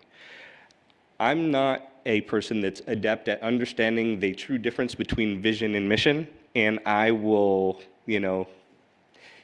I will give a quarter to anybody in the group that can really give me the discerning definition requirements for both. But these are both substantive statements, and I think they're both important. So the vision is a nation where vector-borne disease no longer threaten human health and well-being. And the mission is to protect people from illness, suffering, and death due to vector-borne disease. So, of all slides in this presentation, I like to bring people to this one. The reason is, we start at the top with 5 goals, right? 19 strategies, 43 objectives, 124 sub-objectives, agency leads identified. That's just within the federal government. That is not including the state, local, tribal, territorial engagement, operationalization to make this plan turn from a shelf-ridden, dust-filled document to something that lives and takes shape and does the right things that we mean it to do in the communities that need it most. So this is just meant to demonstrate the increasing complexity, but the opportunity in the national strategy. And then the, oh, by the way, at the bottom underneath that is iterative updates, right? So it's dynamic. The situation on the ground is always changing. The strategy as written from that period between 2019 to 2024 has changed. It will need to be adaptive to the conditions on the ground. And that brings me back to the original comments from earlier, which was it's about relationships and it's about trust. To facilitate that adaptive change, we need to continue to be at the table together. Okay, so if you see where this is going, you can say we're probably going to go goal by goal, right? I will fly through. I don't need to read these to you all. So this is, better understand the when and where. How do we do epi better, right? How do we modernize data? How do we do better with Sentinel, surveillance, real-time data, being able to speak across public health systems to actually operationalize it in a way that has impact and helps us to characterize the landscape better? To the point of Ben and the new case definition, right? Cases will go up, but hopefully it's a better reflection of what's actually happening and allows us to do better for the people we're trying to serve. Okay, this is always the fun one, right? Diagnostics. And Dr. Bowden, you did such a good job. I was so excited hearing about your work at NIAID. It was I nerded out a little bit there. But this is the sexy one, right? This tends to get people's motor running. This is like the innovation, the CDRH, the regulatory pathways. How do we get things from testing and leading edge of AI, ML, and looking at repository capacity for predictive biomarkers and get those things to market? 3. So this is, for me as a public health field nerd, the capacity to do the ounce of prevention before the pound of cure is needed is always at the forefront for me, right? So when I get to work with folks from OPPR at the White House or with FDA, NIH, DOD, and others, maybe the Department of Interior, looking at how do we do preparedness and response better? How do we better do vector control in a way that respects nature, but respects the limitations of our engagement and encroachment on what's happening in the changing migration patterns and other types of things we should be considering in an intentional way that unfortunately end up as an afterthought from time to time, as we've seen in public health. Drugs and treatment.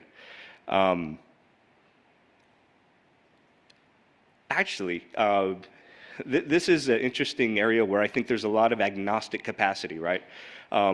The idea coming out of the pandemic around drug repurposing, actually, there was a piece on NPR yesterday. Lyndon was cited, if y'all saw it. There's a clinical trial coming on for malaria chemoprophylaxis or malaria treatment that will be used for, if I'm not remembering, Sam, I might have to look at you. There's a clinical trial that's going to be starting soon for a tick-borne disease. So essentially the idea being, where do we have existing drugs in our FDA-approved library that could be utilized in other areas where we have perceived need, right, or actual need? And for a broad variety of tick-borne diseases, there are no effective treatments, right? Or the diagnostics are lackluster. By the time we get to treatment, things have gone wrong, and you don't want to have to just say, sorry, we have nothing, or go on to hospice. It's much better to be able to pivot towards something that allows for action.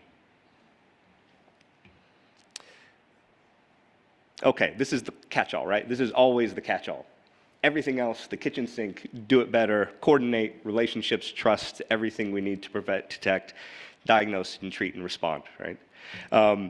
Very quickly, I'm going to hit these as kind of the wildly important goals that are apart from the other 5 goals, right? So these are the things that are either wildly important, have a huge outsized burden on other populations, or were just otherwise something that was a wicked problem that needed to be called out. I'm not going to go into these because I'm trying to keep us on a little bit of a time crunch here.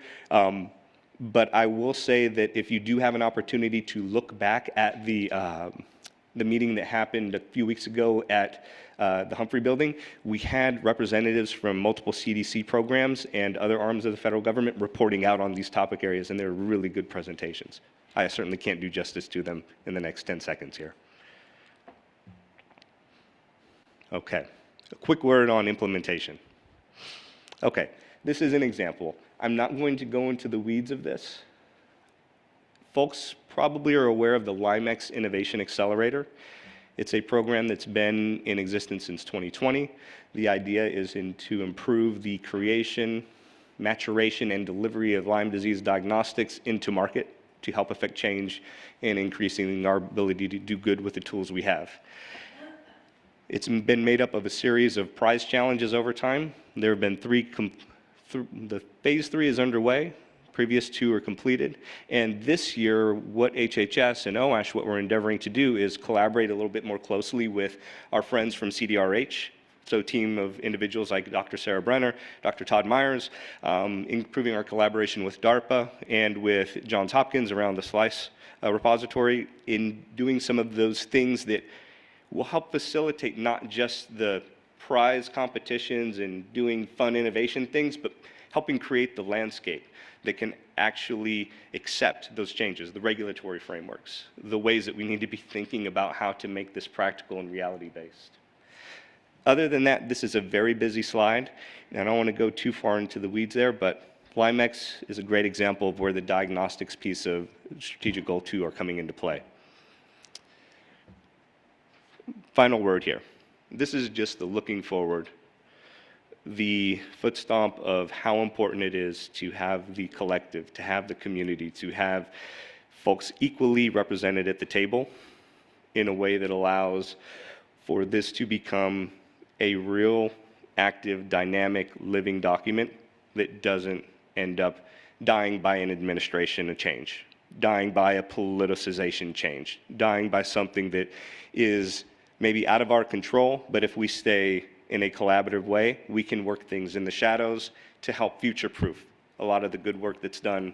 So when the funding dries up, that doesn't mean the actions dry up, right? And as always, why wouldn't I finish with a fine photo collage of our friends from the CDC? This is just a shout of thanks to the fine folks from the Vector team at CDC that really did help do the greatest part of the lift on getting the national strategy out. And with that, did you know that there's a national strategy available? You might want to look it up. With that, I will yield my time.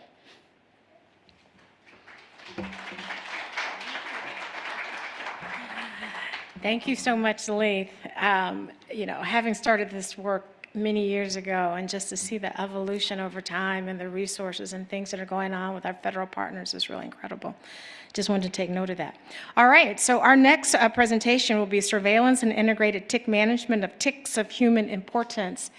Presenting will be Dr. Robert Miller and Denise Bonilla also involved, but Dr. Miller will have the floor. Robert, floor is yours. Good morning. Can everybody hear me? It seems like I got muted. We can hear you perfectly. Okay, perfect. All right, thank you. All right, hi, I'm Robert Miller, National Program Leader for Medical, Veterinary, and Urban Entomology at the Agriculture Research Service. We're the research arm of the USDA. Denise Bonilla is the tick manager for USDA APHIS, which is the operational arm of the USDA. Next slide, please. So in the in the Agriculture Research Service, we have a research project called Ticks and Animal Health. Our projects go in 5-year cycles. So the current cycle has Glenn Scholes, Dr. Glenn Scholes, as the research was the lead scientist on the project. He basically makes sure that the project gets completed. Oh, let me start my. Make sure. Okay, good. I have to make sure I stay on time. Andrew Lee is he's a research entomologist and a very, very, very good researcher. Both of them are, and does a lot of integrated management of ticks. The objectives are to develop novel approaches and improve on existing technologies for the surveillance of ticks of medical importance. Develop novel approaches and improve on existing technologies for control of ticks of medical importance. And the third is conduct fundamental research on established and invasive ticks to understand their roles of tick species in disease transmission. So these are, we're not looking at the disease or how the disease affects people. We are trying to control ticks because the idea is without ticks, you're not going to have disease. Next slide, please. Okay, I'm just really going to focus this presentation on these artificial nest boxes for white-footed mice and how they can be used to surveil for disease and also to control the ticks. Next slide. Oh wait, stay here. You see the box on the right-hand side. It's a design specifically for the white-tailed mouse. It could be obviously you can look at it, it's easily made with plywood. And you put it above the ground at a certain height, and the mice will find it and they'll build their nest in there. Next slide, please.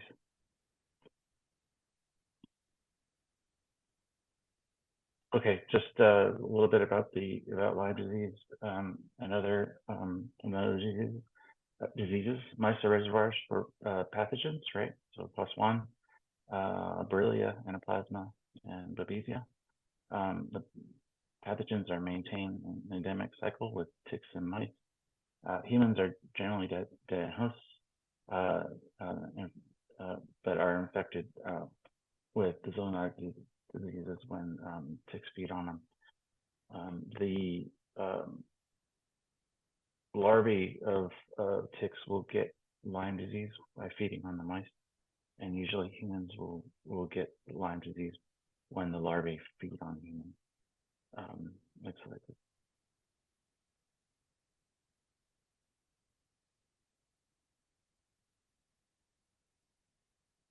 Okay, so this is a test of the nest box. We had questions, how do mice use the nest boxes? Will all the mice in a population use the nest box? Oh, you can't hear me. Let me put my other headphone on. Can you hear me better now?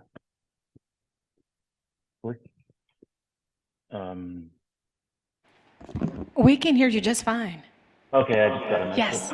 I got a message saying they couldn't hear me. Okay. A head nod, we're good to go. Awesome, great. So will all the mice in the population use the nest box, or is there a subpopulation that never gets to the nest box? So they use Sherman traps, which are those just little square traps that you put a little bit of feed in there, and when the mice gets in there, the door closes, right? So that's a Sherman trap, which is different than the nest box. Is the population of mice using the nest box stable, or does it change? They use ear tags to record the locations of the mice every week. And then they use Sherman trapping around the border to see if they could find other mice that might be coming in. Are the same species of ticks collected in the environment as collected from the nest box, right? So they did dragging for the environment to collect ticks, and then they looked at the ticks that were on the mice. And what other ectoparasites and commensals are found in the boxes? So they use a Burley's funnel for sampling the nest material. So a Burley's funnel is basically you take the nesting material out of the box and you put it in literally a big funnel, and whatever insects or organisms emerge from that material, it falls in a jar on the bottom, usually with like alcohol in there, so it preserves them, and then you can go ahead and identify what came out of there. So the study site was a wood lot, it was approximately 1 hectare. Seasonally mowed fields and power lines separate the area from other wooden areas, so it was isolated. Vegetation was native trees with some invasives, and the experimental design was they basically put the boxes in a 15-meter grid, so each box was 15 meters away from each other, and the locations were arbitrarily chosen, not necessarily selected for like where mice would normally be. It was they just wanted a grid to look where mice would use the boxes and where mice wouldn't. And there's 47 boxes in total. They set this up in May 2021, and the sampling began in June 2021 and continued for 18 months. The boxes were checked weekly. Mice were ear tagged. Blood and tissue samples were taken. Family groups were tagged before they left the nest.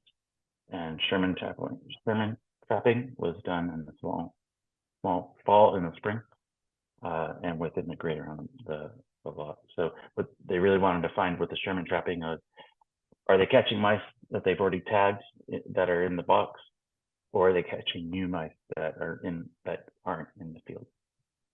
And the great thing about this box is the mice are nocturnal, so you just show up during the day and you open the top of the box and they're all sleeping in there, and all you have to do is grab the mouse by the tail and do your sampling or whatever you want to do with it. So it's very convenient. Next slide, please. So the primary analysis of the mouse data, which is actually very exciting. The mice are sampled over 18 months. They had 529 captures with 114 mice and 415 recaptures. On average, each mouse was sampled 3 or 4 times across the 18 months. Median time from first to last capture was 84 days. This is in the Sherman traps. Longest was 217 days. More than 700 mouse blood and tissue samples await testing. Juveniles sampled before and after leaving the nest. Many mice were sampled multiple times in the season. Sherman trapping confirmed that over 90% of the mouse population was under observation. So over 90% of the mice that were captured in the baited traps in the environment came from one of these nest boxes. So that's actually really exciting because you basically have control over the mouse population in a given area. So if you treat those mice for ticks, you can theoretically lower the transmission of Lyme disease and other diseases that they carry. So no new captures except for juveniles were in the nest after 8 months. Most new additions to populations were offspring from marked females. The mice can be observed from birth until they're lost from the population. So ticks, over 500 ticks were collected in sticky traps under the mouse nest. 75% were Axilles scapularis, 25 were Dermatosoma variabilis, and 1% were ambulatory. Trap ticks can be tested for pathogens. PCR quality DNA can be isolated from the ticks in the sticky traps for up to 7 days. So that really allows for really great surveillance. Over 75% of the ticks from preliminary field study produce PCR quality DNA. Testing PCR analysis validated and is ready for testing. Mouse and tick species ID with DNA barcoding, and multiplex pathogen assay developed so they can look for Borrelia, which is Lyme disease, Bordeaux 5, and then they can look for the BVN anaplasma. Next slide. So these, again, just foot stomp on this. These next boxes allow surveillance of the entire mouse population. And so one of the idea behind this is you can, let's say you can go in and somehow trap all the mice and get rid of them. Well, other mice are just going to come into the population, right, or into that area because they're going to fill that gap, right? But the mice that are there, they're very competitive for their territory, so they're preventing new mice from coming in. So the idea is you take care of the mice that are in your area, and if you do that, then you can reduce the incidence of the diseases they carry. Next slide. So this will be my last slide. Targeting mice for surveillance and control. Artificial mouse nest boxes are a new reservoir host targeted strategy for surveillance and control of ticks and zoonotic pathogens. So surveillance, you can do mice, blood and tissue sampling, which is an alternative or additive to the traditional Sherman trapping. And you can see the Sherman box underneath that metal box that's underneath the wooden nesting box. So it's the Sherman trap, you're baiting them in the environment with a feed, whereas the nesting box, they're actually living in there. So you can just, like I said, you can open up during the day and do whatever you want with the mice.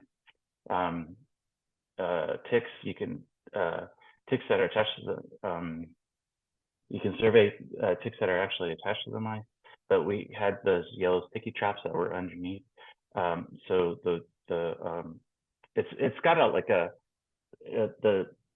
it's 2 layers inside that nesting box. So there's the wooden floor, and then there's like a hardware cloth mesh that is a couple inches above the floor, and so the mice nest up there, and then ticks and other parasites that fall off will fall through that hardware cloth and fall to the bottom where a sticky trap is, and then you just pull the sticky trap out, and then you can identify or do DNA sampling on what the parasites are.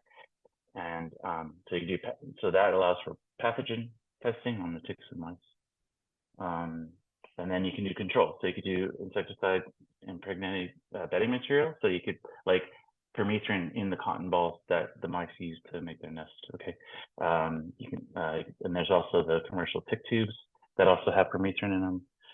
You can do a fipronil, which is a different kind of acaricide than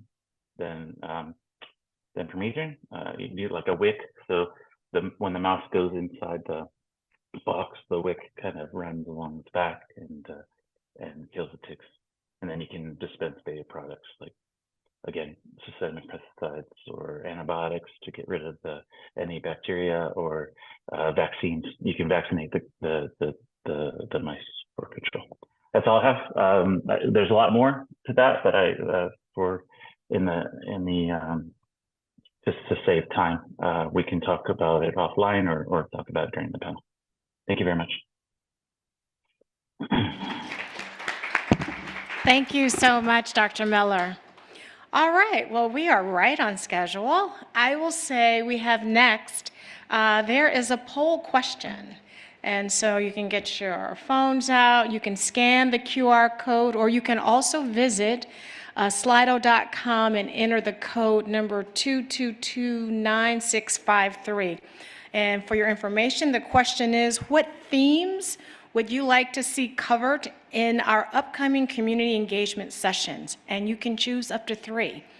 What themes would you like to see covered in our upcoming community engagement sessions? And you can choose up to 3. All right, and so all of the possible answers are there. So 2 options. You can do the QR code, or you can go to that website.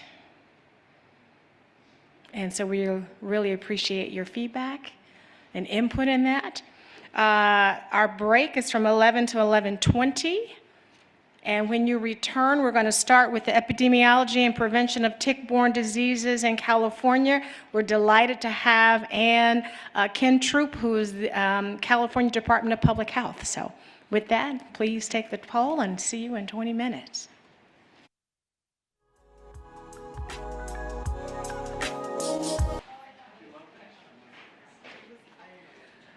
All right, welcome back, everyone. All right, so right before break, had an opportunity to weigh in on our poll. If you recall, what themes would you like to see covered in our upcoming community engagement sessions? And you could select up to 3. So it's like kind of drum roll to see what kind of raised the level that you'd like to hear from. I did get a drum roll, thank you. All right, so they're gonna kind of scroll through some of the results, and we will see, because I don't know the answers. And they say they gave me the 1 second, so. Well, while they're doing that, I'll just give you a quick reminder of our options: patient education, clinical education, equity in high-risk groups, tick-borne diseases in children, tick-borne diseases and mental health, tick-borne diseases and pregnancy, emerging treatments, vaccines, diagnostics, the impact of climate change on tick-borne diseases, and citizen science and community surveillance models. And wow, there are results. Emerging treatments, 46%, so we've kind of checked that off. Also diagnostics ranking very high at 44%. Tick-borne diseases and mental health really clustering really close at 43%. And then clinical education and the impact of climate change on tick-borne diseases kind of ranked fairly close at 31% and 34%. And then as we go down the spectrum here, you see pregnancy equity lower, citizen science at 20%, vaccines at 18%, tick-borne diseases in children at 15%, and patient education at 11%. So thank you for that. Near the end of our day program, there will be a second poll, so get ready. We'll appreciate your feedback on that as well. Now, as we transition to our next speaker, I am happy to have come Dr. Ann Kentrup, who will cover the epidemiology and treatment of tick-borne diseases in California, and she's at the California Department of Public Health. The floor is yours.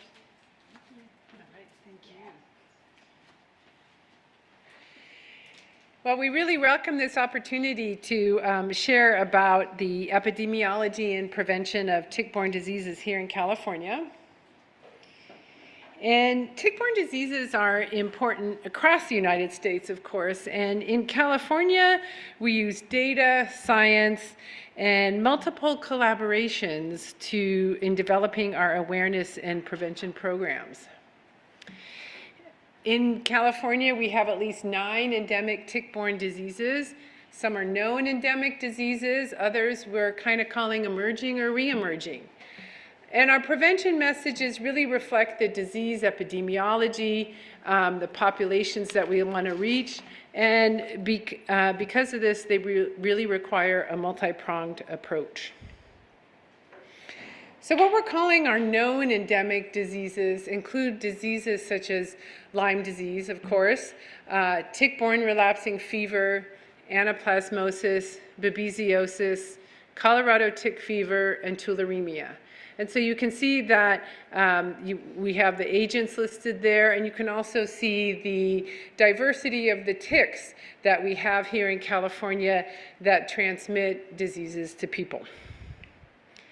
Here are some of our re-emerging or emerging diseases. Hard tick-borne relapsing fever caused by Borrelia miyamotoi, transmitted by Ixodes pacificus. We had our first detected human case of that about two years ago.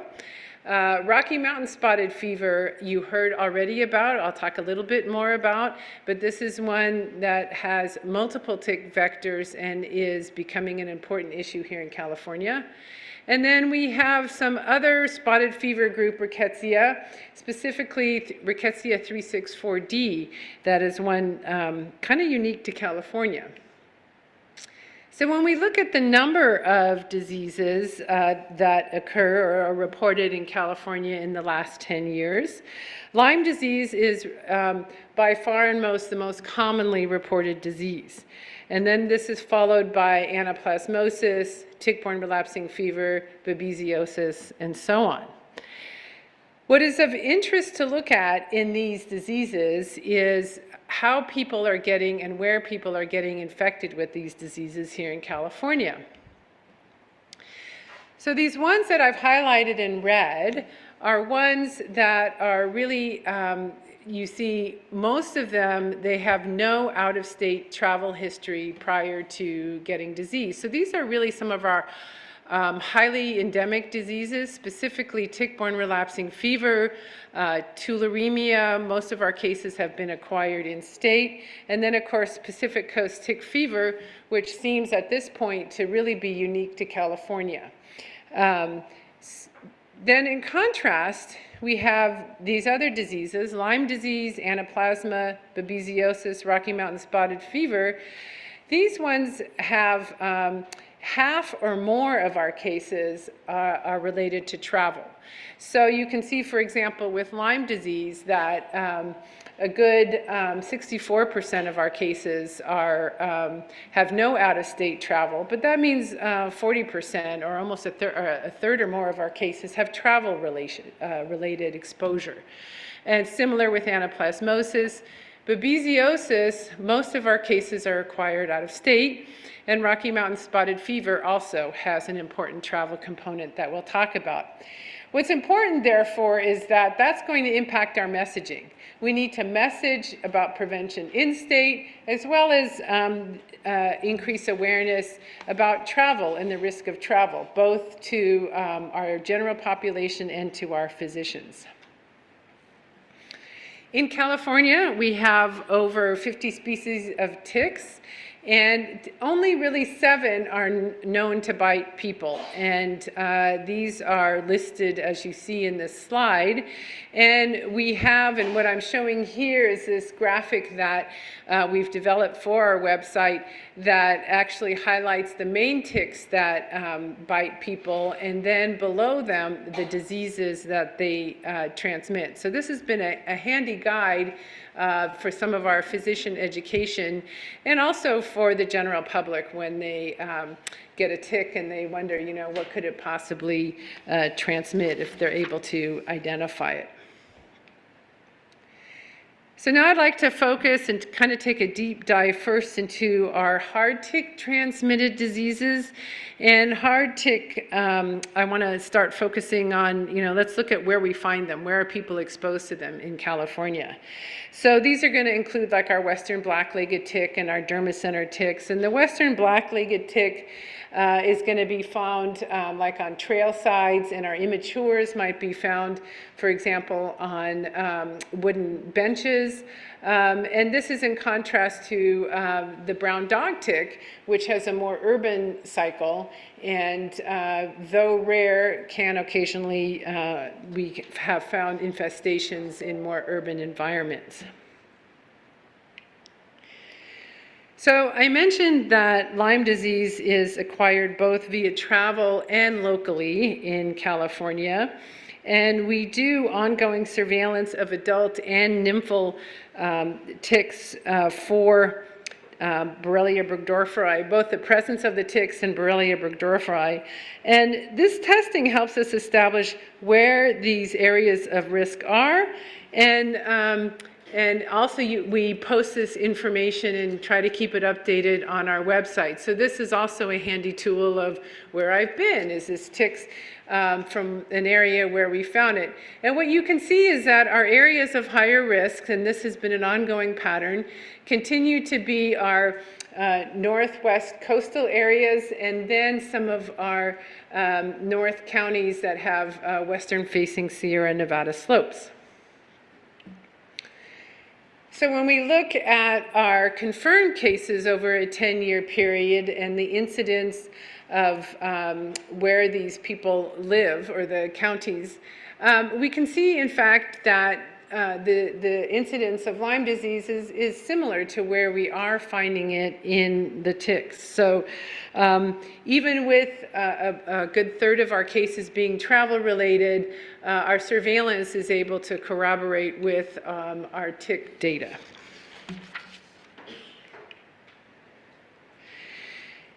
In terms of number of reported cases, we typically say we get about 100 confirmed cases a year. That's that dark line.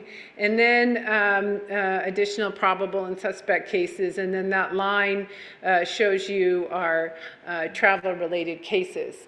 Of note, with the change in the case definition, we continue to do surveillance and getting clinical information. We don't just report laboratory tests.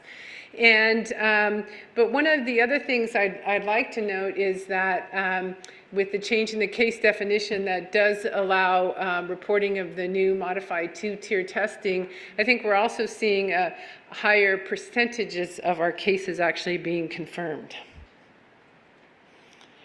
Switching over to anaplasmosis, which is also transmitted by the western black-legged tick, we get about 6 cases reported each year. Anywhere between 1 and 22 is our range.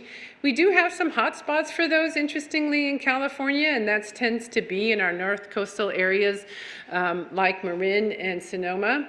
And we are also detecting reports of co-infection of Lyme and anaplasma very rarely and occasionally.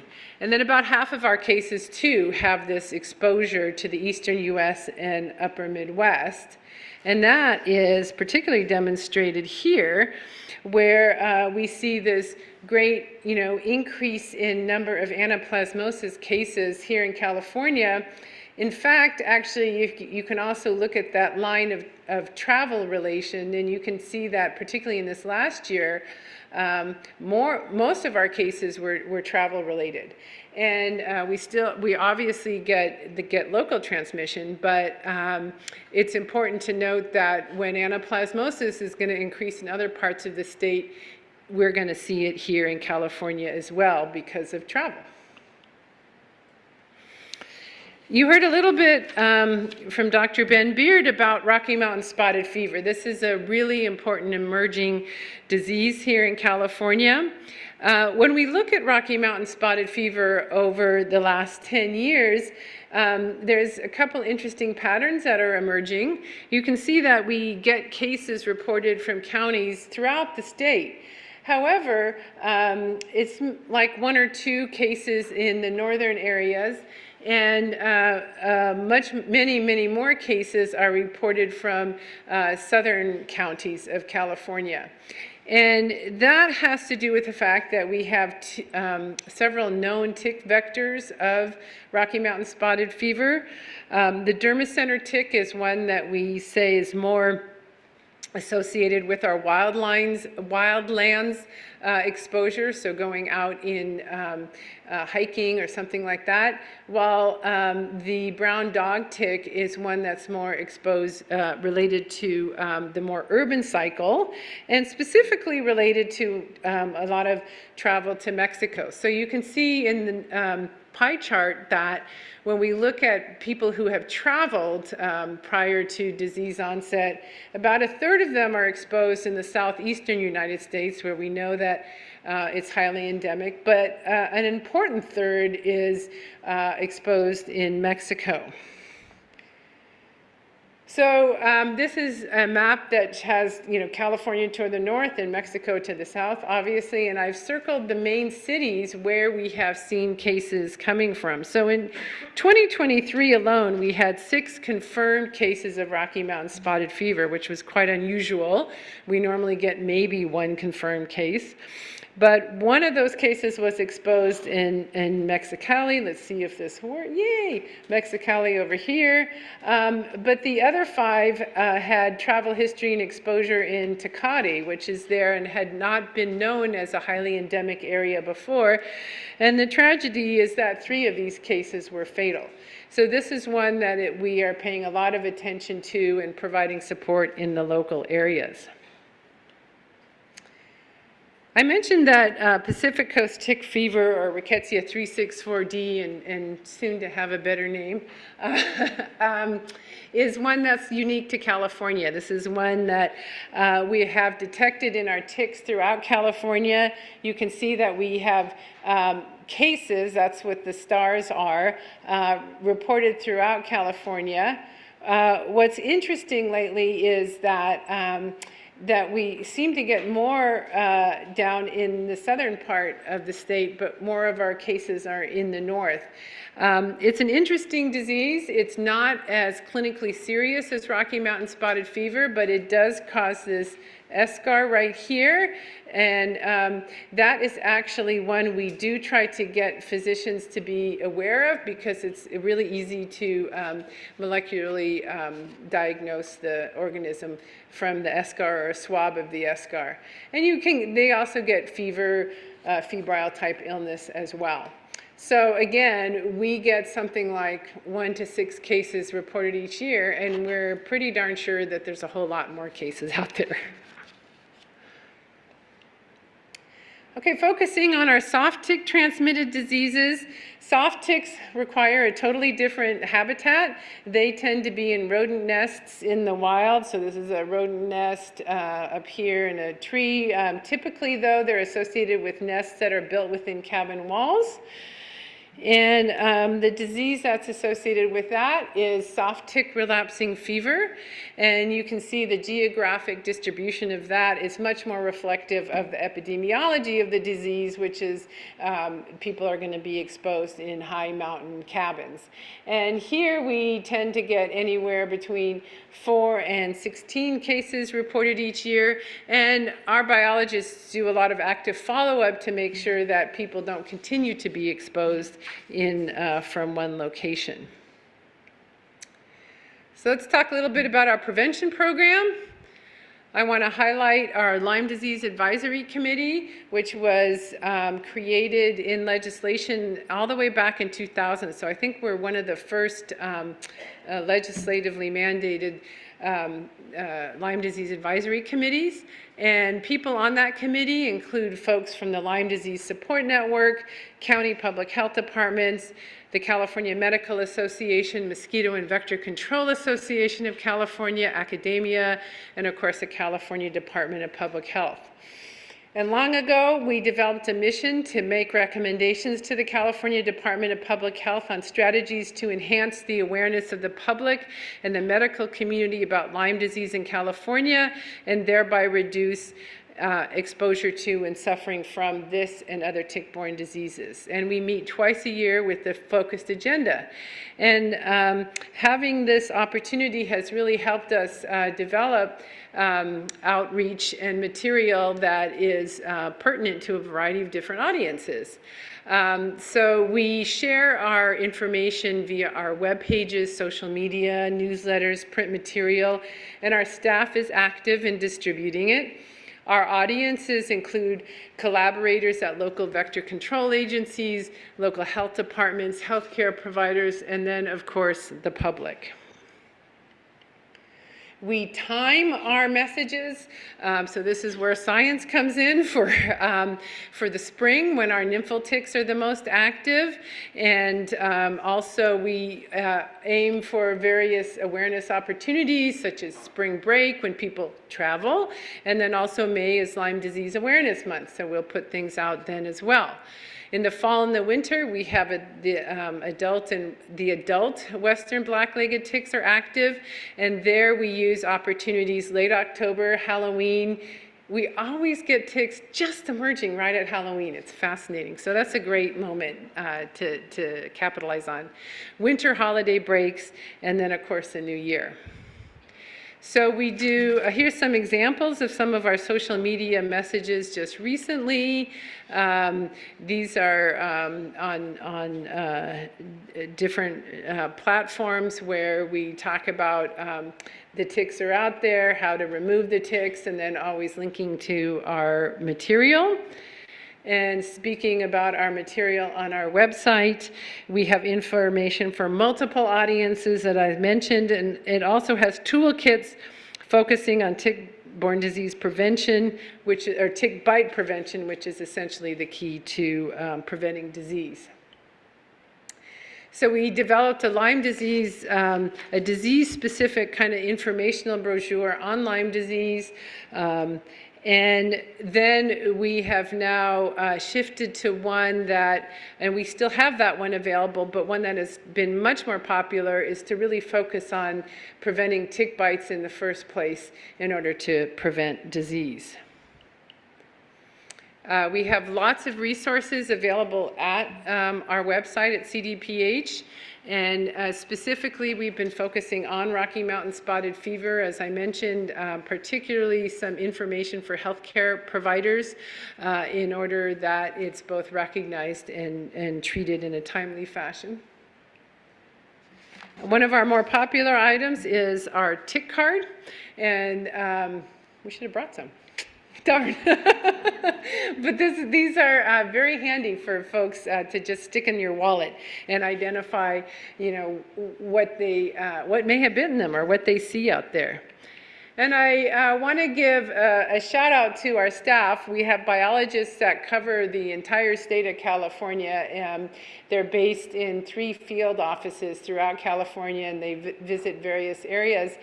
And not only are they out there doing the surveillance, collecting the ticks, and doing the testing, but they also use that opportunity to distribute our material. People are always curious, what are you doing? And if they do find a particular area, we have developed caution posters and awareness information.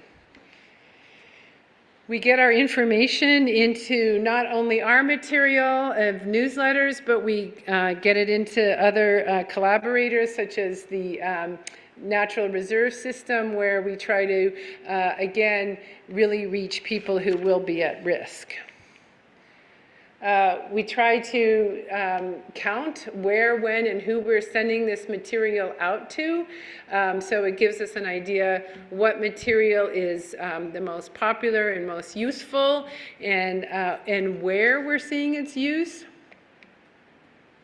And so in conclusion, I'll just say our wide variety of diseases in California really requires information pertinent to the epidemiology of that disease.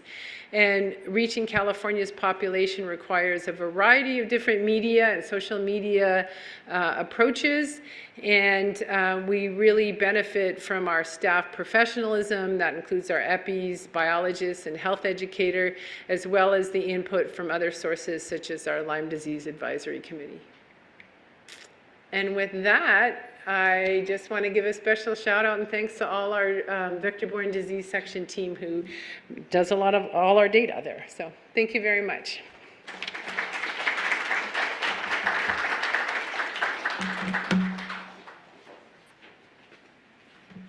Thank you so much, Anne. And her last slide, I could see the ticks moving. And I will say that pocket guide that you referenced, I just think it's a really novel idea. And so I look forward to actually getting one of those. So I'm going to follow up on that. All right, our next presenter, the Great Arizona Tick Check. Our next presenter will be virtual, and it's Dr. Kathleen Walker, the University of Arizona. And Dr. Walker, welcome. The floor is yours. Thank you. It's a great pleasure to get a chance to present. I'm sorry I'm not there in person, especially as it's going to go up to 106 here in Tucson this afternoon. And I should say, let's see, can I go to the next slide? That actually I'm going to present my work, and also I'm filling in for Irene Roberto, who leads the Vector-Borne and Zoonotic Disease program at the Arizona Department of Health Services. And so I'm going to present some of hers. Sort of statewide activities, and then talk a little bit about what I'm doing. Did I advance that properly? Okay. So just to kind of try to cover a lot of things in 20 minutes. First, I'm going to talk about the kind of unique situation in Arizona with the brown dog tick and Rocky Mountain spotted fever that I know several of the earlier presenters talked about, just a little bit about the history, what the state is leading in terms of surveillance, and then the kind of unique community prevention activities that are ongoing and that I'm involved in myself.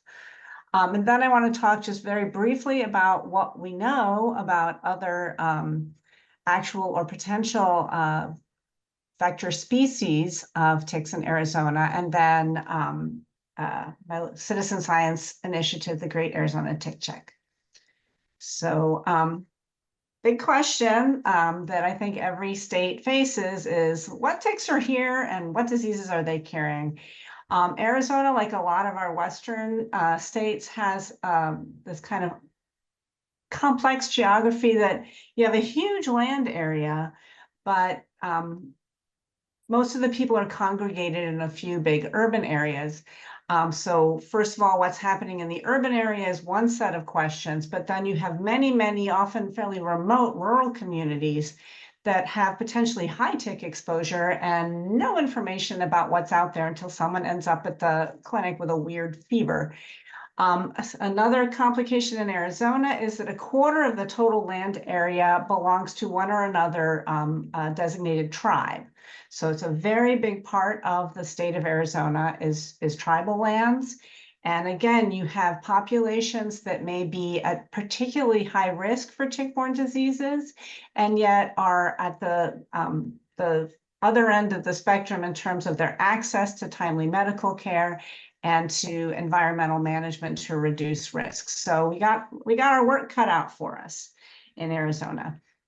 The most common tick that we have is actually a tick that's found all over the world. It's the brown dog tick. One thing I will say is that although I have a picture of it sitting on a green grass, I have never in my career seen a brown dog tick on anything green in Arizona.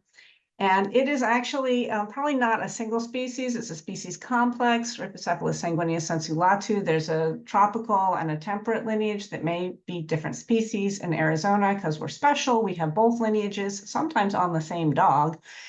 And it can transmit a number of bacterial diseases, but as Ben Beard and others have said, the big concern is Rocky Mountain spotted fever caused by Rickettsia rickettsii. What is very special about this tick, which in some ways makes things so much easier than trying to prevent Lyme disease, is that its host preference is for domestic dogs. And so unlike, white-footed mice and things like that are kind of hard to corral and treat, the primary host is the animal that we own and that lives in association with us. The bad side of it is that because of that association between humans and dogs, this is not a tick that you go out hiking and collect. This is a tick that you can get bitten by just sitting on your couch because the dog brings it into the house. And then unlike other hard ticks, it then just happily sets up life in and around your house. And I have seen quite horrific infestations. It's also unique in the fact that it can handle the dry Arizona climate. It likes it just fine. So brief history. Are my slides advancing? Okay. Well, somebody shout out if they're not. Yes. Okay, good. So the first reported human case was actually in 2002, but it got reported in 2003, and it was a small child in one of our tribal communities who was perfectly healthy the week before, then shot a high fever. Mom rushed him to the doctor. They rushed him to the hospital, and he died in less than a week. And that really horrified everyone and got everyone's attention. And then there was a CDC launched an investigation, and it was discovered that he had been infected with Rickettsia rickettsii, but not by the usual dermacenter suspects, but rather by our common Arizona tick, the brown dog tick.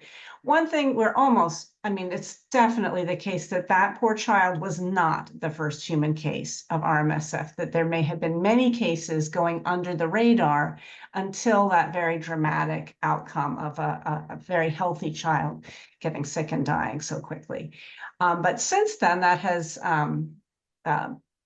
raised awareness. And so there's a lot more testing, and there have been at least 570 reported cases in Arizona with quite a high case fatality rate. And most of these cases and fatalities have occurred in 6 different Arizona tribes spanning the northern border down to the southern border. So it's not just one little pocket of Arizona, but it is particular communities that seem at high risk. And the big risk is having a lot of free roaming dogs. And when you go south into the Mexico border region, you're talking about thousands of cases. And in some communities, case fatality rates of as high as 30%. And it's all based on the dogs. That is what's driving this disease in our region. And in fact, testing the ticks is not a great way to figure out what the risk is, because it's like it's very rare to find an infected tick, even when you have a lot of cases. What really helps is testing the dogs. And generally speaking, if they have signs of a current or past infection in more than 10% of the dogs, then there is a risk to humans. And in some of our tribal communities, there have been studies showing as many as 50% of the dogs show signs of a previous Rickettsia infection. And just so that we can all practice our tick check-in, there's obviously, those are my fat fingers there, collecting a tick out of its favorite habitat, which is a dog ear. And just to see how good you all are, can you all see the other tick on that dog? I hope you can. It's right over there. And that is really what I want to emphasize with this particular tick-borne disease in Arizona. It's all related to dogs. The way to protect people is through the dogs. Then looking at some of the case history, the gray bars are showing the number of confirmed human cases. The red line is the number of RMSF-associated deaths. One thing that is so frustrating about this and other tick-borne diseases is that the more you look, the more you find. So you can see trends that really don't have that much necessarily to do with actual disease burden on the population, but rather surveillance efforts. Anytime you do a good job and do more surveillance, you're rewarded with more cases, which makes it look somehow like you're making the problem worse.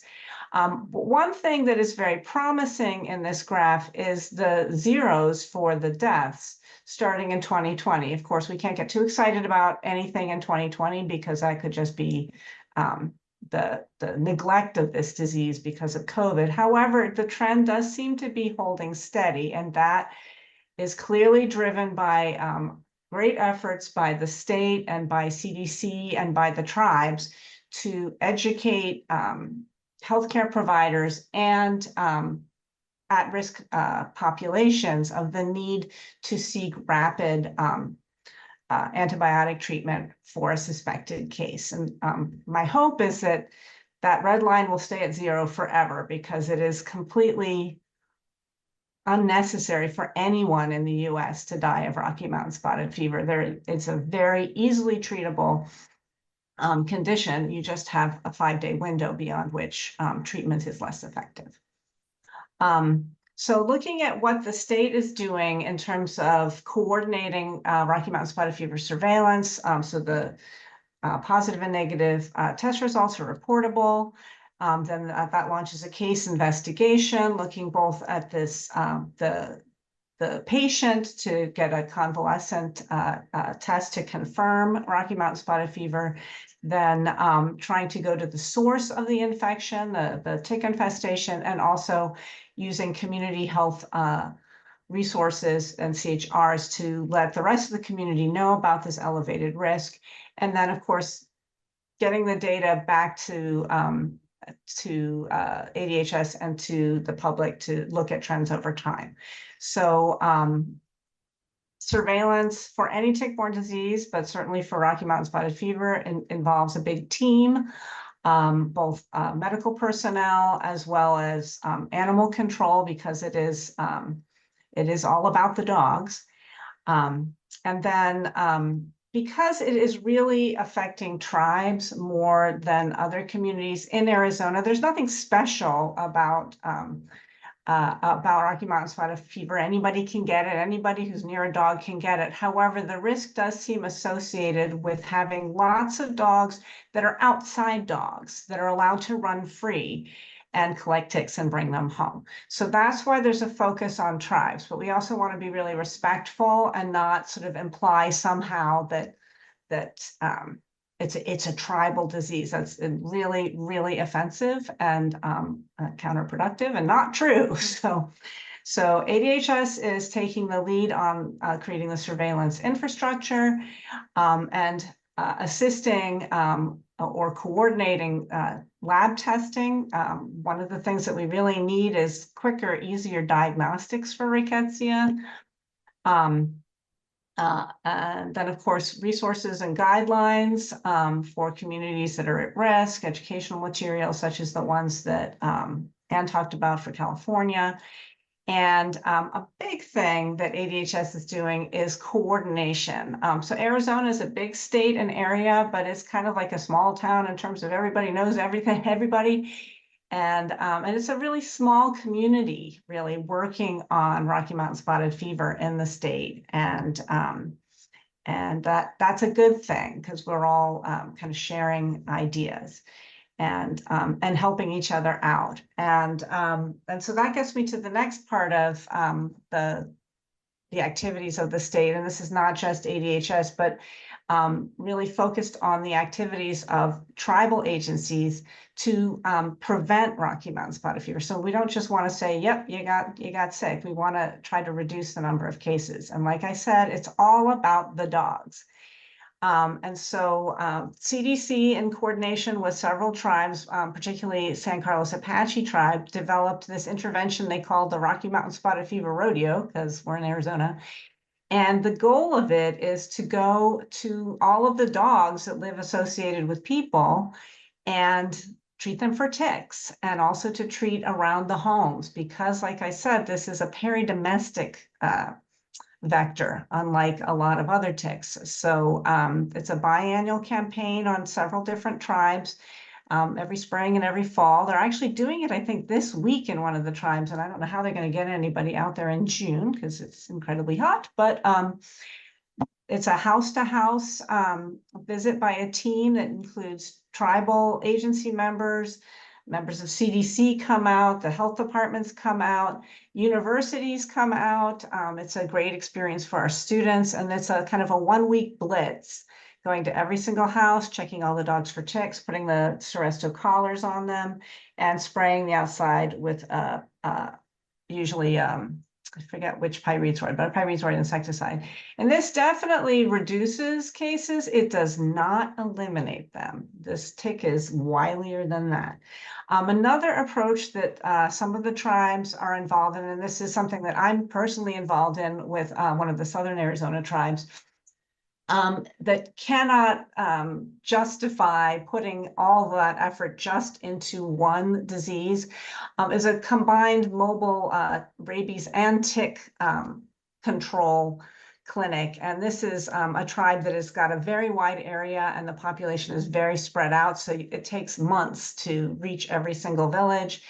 But during that mobile clinic, we inspect every dog, taking special loving care with the puppies because they're so much easier to check, applying tick collars, and also vaccinating against rabies, and possibly, when available, other vaccines. So this is something that is led by the tribes, and other organizations such as health departments and universities get involved as helpers. We're not in charge, we're helpers on the side. So, and again, this helps reduce cases, it does not eliminate them. This is an ongoing, this disease is here to stay, basically. So the question is that all that's here? And the answer is, well, no. So first of all, there are other known tick vectors in Arizona, and their distributions are not really clearly delineated. Then there's other tick species that are present, that some of them don't bite people, but we keep finding ticks that aren't supposed to bite people on people. So this is a very dynamic situation. And so who are they biting? What are they biting? And what pathogens do they carry? And so one thing that we know is in Arizona is a species that was thought to be the Gulf Coast tick, Amblyomma maculatum or Amblyomma triste, depending on who you ask. It turns out it's neither. So it may be an invasive species, or it may have always been here and just not, gone under the radar. And it transmits Rickettsia parkeri, which is a milder spotted fever rickettsiosis, and it has a kind of a similar life history to a lot of our hard ticks. The juveniles feed on birds and small rodents, the adults feed on big mammals. And it's found in southeastern Arizona, and the first human case was in 2014, and it is still around and still carrying Rickettsia parkeri. So that's one additional disease to be aware of. Another, everybody always thinks there must be Lyme disease in Arizona, and in fact, they may be right. So in 1991, in northwestern Arizona, a bunch of hikers got bitten up by Ixodes pacificus, and a bunch of entomologists went hiking in the mountains to confirm this, and they were actually there. Whether or not there was actually Borrelia burgdorferi in the ticks is up for debate. There are some issues about the original testing procedures, but since then, there have been some citizen science projects on Ixodes ticks that have included submissions from Arizona, including southern counties of Pima and Maricopa, where Tucson and Phoenix are.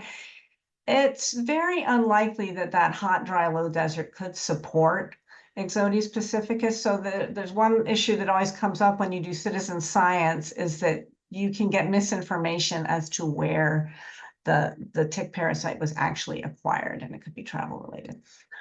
We also have the Rocky Mountain wood tick, Dermacentra andersoni, a vector of Colorado tick fever, among other things. And it's supposed to be, if you look in that CDC map, just on that very top northern edge of Arizona. I can tell you from our Great Arizona Tick Check that that is wrong, that this tick has a much more southern extension of its range. And then again, as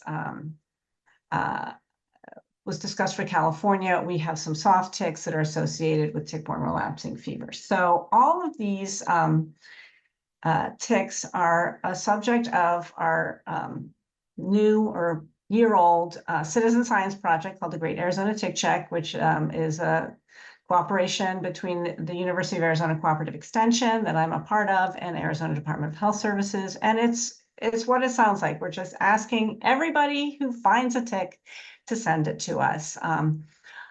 This year, I'm planning to do a little bit more outreach specifically to animal welfare and animal health professionals. Last year, we held off because we were doing a knowledge, attitudes, and practices survey of that same professional population.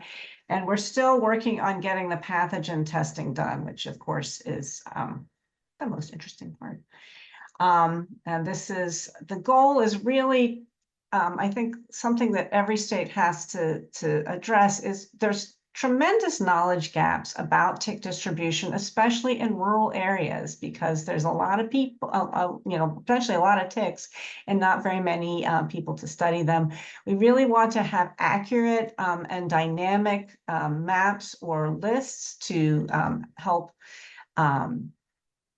update as ticks move around, because they're clearly moving. And okay, I'll wrap it up. We also really want to find out about tick-borne diseases from some other way than people showing up getting sick. The other advantage of citizen science is it's another way of getting people educated and involved. So this is the information that we ask people to send. Yes, I've gotten lots of flat or exploded ticks in the mail. And some of the things that we found out, we did find that there's a lot of brown dog tick, as we thought, mostly from dogs. We got one human. We documented the presence of the vectors that I described previously. Found Dermacentra andersoni as far south as Tucson, which is it's an hour from Mexico, so that's interesting. Another thing that we found out is that there's lots of ticks that are not found in the state that are brought in by people. In fact, our favorite is the Amblyomma americanum, the Lone Star tick that visited from New Jersey and then went back home. So there's a lot of possibility of introduction of new species. What we're gearing up for our second year, really going to do more efforts to get ticks off of non-domestic wildlife, and to get some pathogen testing done.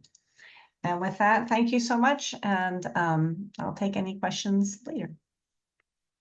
Great, thank you, Dr. Walker. So we have a lot to digest as we get ready to approach our lunch. Before we do that, we have another poll.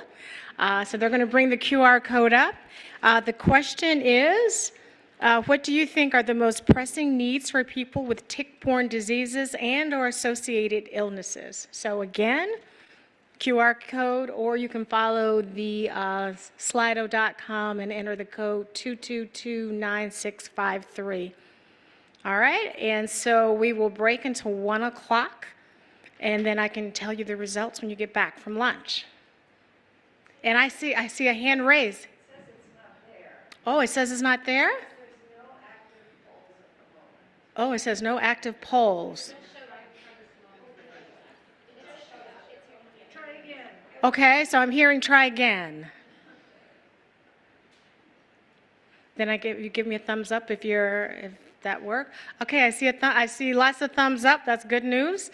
All right, so everyone should be good to go.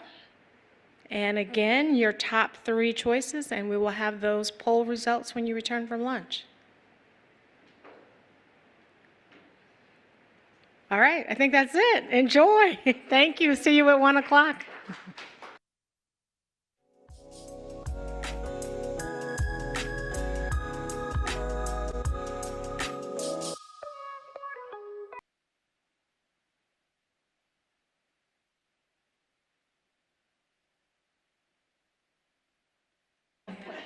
Okay, great.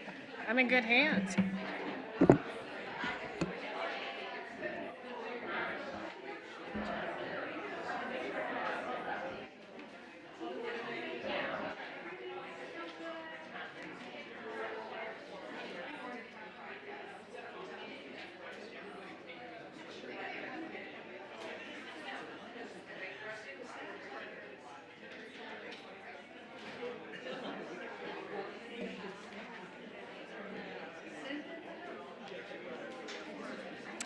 All right, everyone, we're going to go on and get started. I see most of us are all assembled, so we're good to go.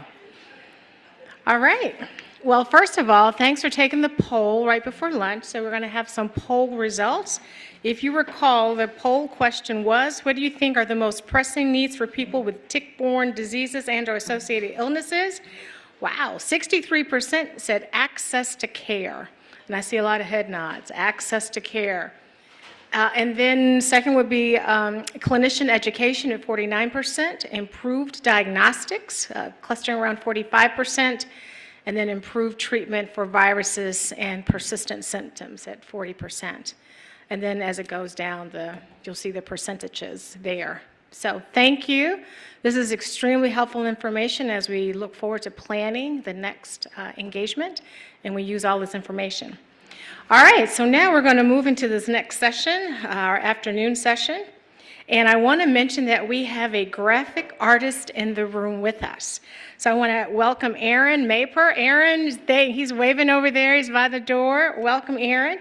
And he's going to join us for this afternoon. He's an illustrator and virtual note taker. So while he's listening to us and our public comments and the panel discussion, he's going to create an illustration. And so it's going to capture the highlights of what he's hearing and our comments being taken today. And then he's going to kind of use all of that to create illustration for us. So he's going to be doing that for the next hour and a half through this public comment and through the Q&A. And then he will show us what he comes up with. So I just want to make sure we honor him there. All right, so now we're going to move into our public comments. We have 5 pre-selected commenters, and they get 3 minutes each. I have my colleague here, Allison Petkoff, who's going to keep us on track. And so the order of speakers, our first speaker is Jennifer Platt, and she is virtual. And so Jennifer, welcome to the platform.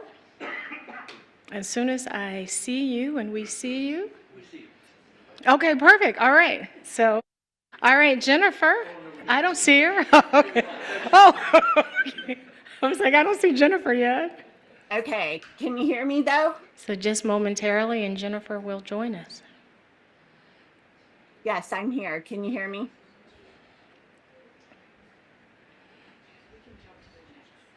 All right, so while we are waiting for Jennifer, our next public comment is also virtual, and it's from Lori Yeshik.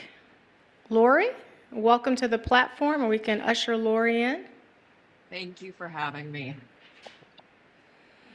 Can you hear me? They're not. All right. I'm here. I can hear you. Yeah, I can hear you. They can't hear us. Yeah, that's interesting. Okay. First, Jennifer, you have the floor for your virtual comment. Yeah, and can you hear me now? Nope. Yes, we can hear you. Oh, great. Okay, you can hear me now. Yes. Okay, excellent. Okay, I didn't mean to do a Verizon commercial there. So, thank you so much. I am co-founder of Tick-Borne Conditions United, based in North Carolina. 6 years ago, I was one of several people who spoke at the Tick-Borne Disease Working Group's public commentary about diseases prevalent across the southern United States, including the ehrlichioses, rickettsias, and especially alpha-gal syndrome. So I have to say that last fall at the Entomological Society of America's conference. I got tears in my eyes when I was listening to the CDC's presentation on public outreach that they had done last summer, and for the first time heard Lyme and alpha-gal syndrome mentioned in tandem. And I think about you remember the Virginia Slums Lights commercial where the woman saying, we've come a long way, baby. And I can't thank you all enough on behalf of the patient communities. So the irony of addressing equity and inclusion is that too often those people are not present to speak to the need to be included.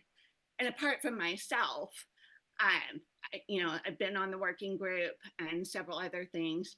I feel like there's a real opportunity to increase outreach to include underrepresented populations. So words matter, actions matter, and I do have some concrete requests. Please it is very misleading to hear Lyme and co-infections, because what that does is imply that Lyme is always there. That is not happening with Amblyomma americanum, as you know, across the southern United States. And what we're actually seeing is that Lyme is way overdiagnosed and tested, and other diseases like ehrlichiosis and the spotted fever groups are way underdiagnosed. And Dr. Walker, when she spoke just a while ago, she said what really helps is testing the dogs. And I had actually already pulled up the Companion Animal Parasite Council's data, where they found that Lyme is positive in 4% of the dogs nationwide, ehrlichiosis is 3% nationwide, and anaplasmosis is 6% nationwide. So there's a lot of room to increase attention to the Amblyomma vector. In the NACE's conference last year, I would ask that we change our wording language from infection-associated chronic illness to be more inclusive and say infection-associated chronic conditions, because that way other things like alpha-gal syndrome won't get left off. And last, was that my bell? I'm sorry. I just encourage you to find creative ways to reach out to underrepresented populations. I was really deflated when I saw that there wasn't a listening session in the middle of the country where alpha-gal diseases are caught, so devastating. And there could be a great, it would improve the morale of the sick people across the South so much to have CDC come out. Lots of initiatives going on. I feel like we're scattered points of light. Let's come together and continue our coordination and collaboration. And again, thank you all so much for the work that you're doing. Thank you, Jennifer.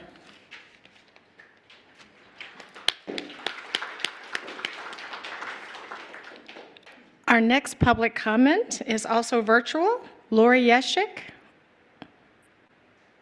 Hello, can you hear me? Yes, Lori, we can hear you. Okay. I live in Minnesota and I'm a Lyme patient. I've had probably the different infections and co-infections, they're guessing, for over 20 years. My initial bite was a typical bite with a bullseye, treated by oral antibiotics for 2 weeks or whatever it was. And every test I have ever had that a clinic has done has come back negative. So outside of that environment, my current provider has done two different tests. The most recent one, the IGeneX test, where they culture your blood. And that came back, I'm positive for like 5 different tick infections.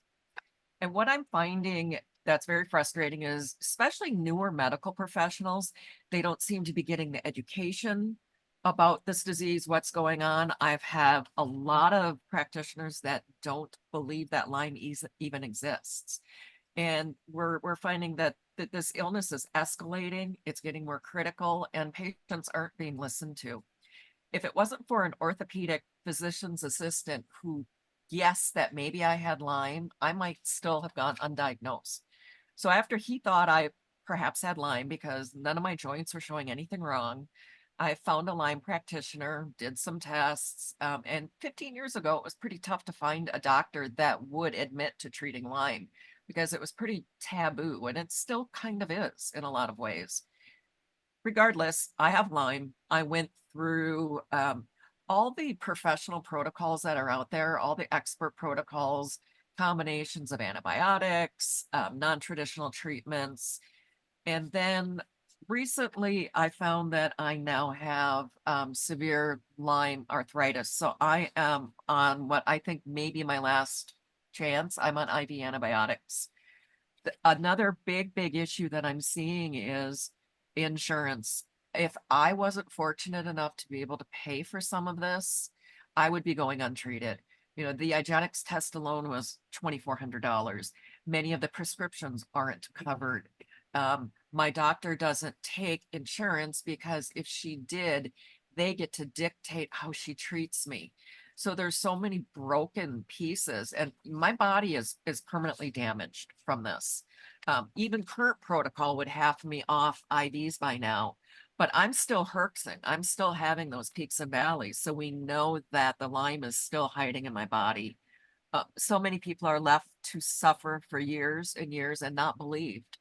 And if you look at social media at all, there's people that are resorting to suicide and assisted suicide. I think that was my timer. Yes, it was. You have like 3 seconds. Well, thank you so much. We really appreciate your comment, Lori. Our third comment, which is also virtual, and our Zoom tech will Zoom to you, Betty. It's Betty Gordon, and then you can unmute your video. Yours.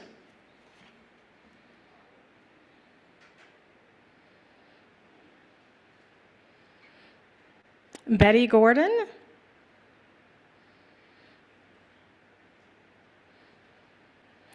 All right, well, we're going to keep moving, and if Betty joins us, we'll come back to Betty.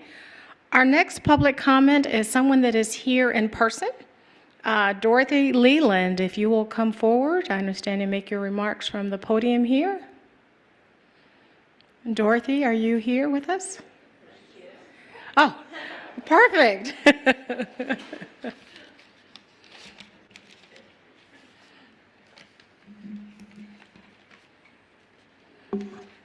Yeah, come on. Yeah. The floor, the mic, all of it is here. 3 minutes should be right there in front of you. Okay, great. Thank you. I'm Dorothy Leland, president of LymeDisease.org. I live in Davis, California.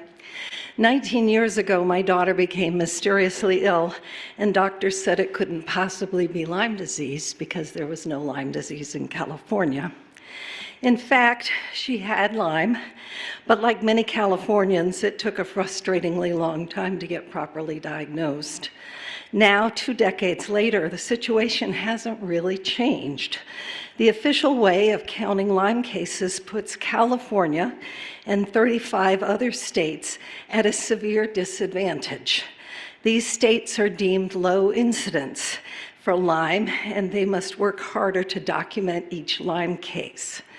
In 2022, a rule change made it easier for high incidence states to report Lyme cases, and no surprise, their numbers went up. But with no such simplification for low incidence states, California continues to report fewer than 100 cases per year. Alas, it seems to be a self-fulfilling prophecy.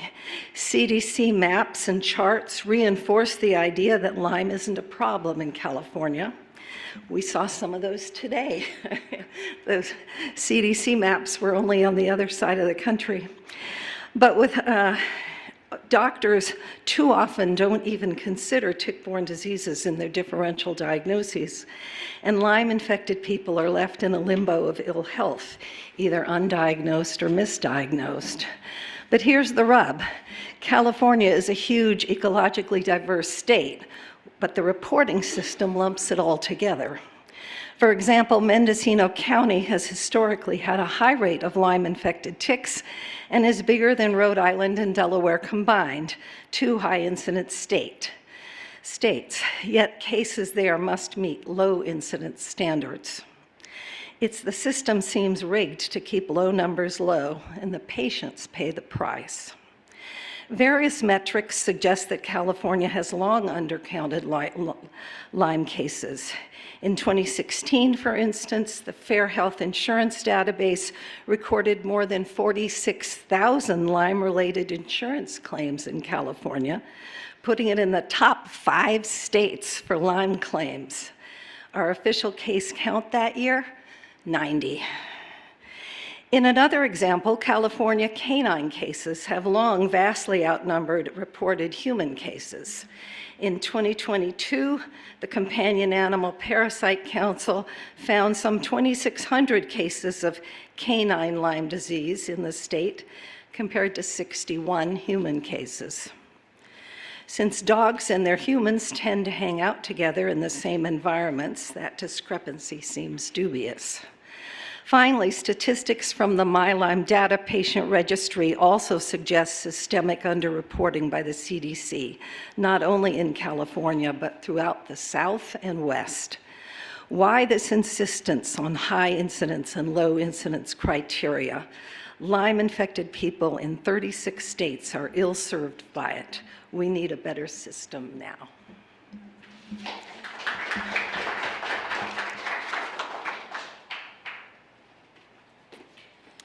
Thank you so much, Dorothy. Our next public comment is also in person here. We have Phyllis Bedford.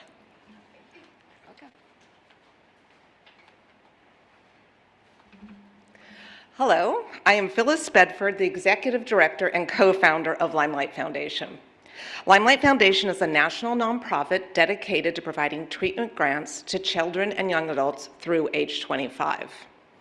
We are the largest Lyme foundation with treatment grants as our main mission. Since our inception in 2011, we have given $9.8 million to 1,400 individuals in 49 states. There are so many things I could share about our population, but today I want to focus on congenital Lyme. This is mother-to-baby transmission or vertical transmission. We estimate that 50%, I want to repeat that, 50% or 700 of our grant recipients were born with Lyme disease. How do we determine this? We look through 3 years of our recipient applications and determined which recipients fit a clinical picture of congenital Lyme. All of these children did not have a bullseye rash. All of them had one or more family member also diagnosed with Lyme disease, and many of them had a doctor's letter stating a congenital Lyme diagnosis. We hear from moms who have Lyme disease and then have an ill child that they are devastated when a doctor tells them it was possible they passed on Lyme disease to their child. We have gotten to know families who believe Lyme disease was passed down through as many as 4 generations. Many other infections are known to be transmitted in utero: West Nile, Zika virus, syphilis, and Chagas disease. These diseases all have diagnostic and treatment guidelines to address pregnancy and congenital infection. Yet for Lyme disease, the #1 vector-borne disease in the United States and Europe, the same is just not true. And the physicians are left without tools to help, and impacted families face significant barriers to access care. Although the CDC and the NIH recognize that the Lyme bacteria can be transmitted across the placenta and lead to congenital infection, many, if not most, healthcare professionals, including pediatricians and OBGYNs, are completely unaware that vertical transmission of Lyme is possible. This lack of awareness and education leads to significant delay in diagnosis and treatment, resulting in considerable suffering. Children with congenital Lyme may manifest different symptomology than what is considered typical Lyme disease. We often see children born with Lyme having developmental delays and psychiatric and cognitive complications of Lyme disease. I am urgently advocating for evidence-based interim clinical guidelines for the diagnosis, treatment, and monitoring of pregnant mothers with Lyme disease and their babies who may have been exposed to Lyme in utero. This is desperately needed and really should be prioritized. I am honored to be the voice of 700 Limelight children born with Lyme disease. Together, we shine a light on congenital Lyme, calling out for clinical recognition and research. The next generation of mothers and young children deserve our collective attention and collaborative solutions. Thank you.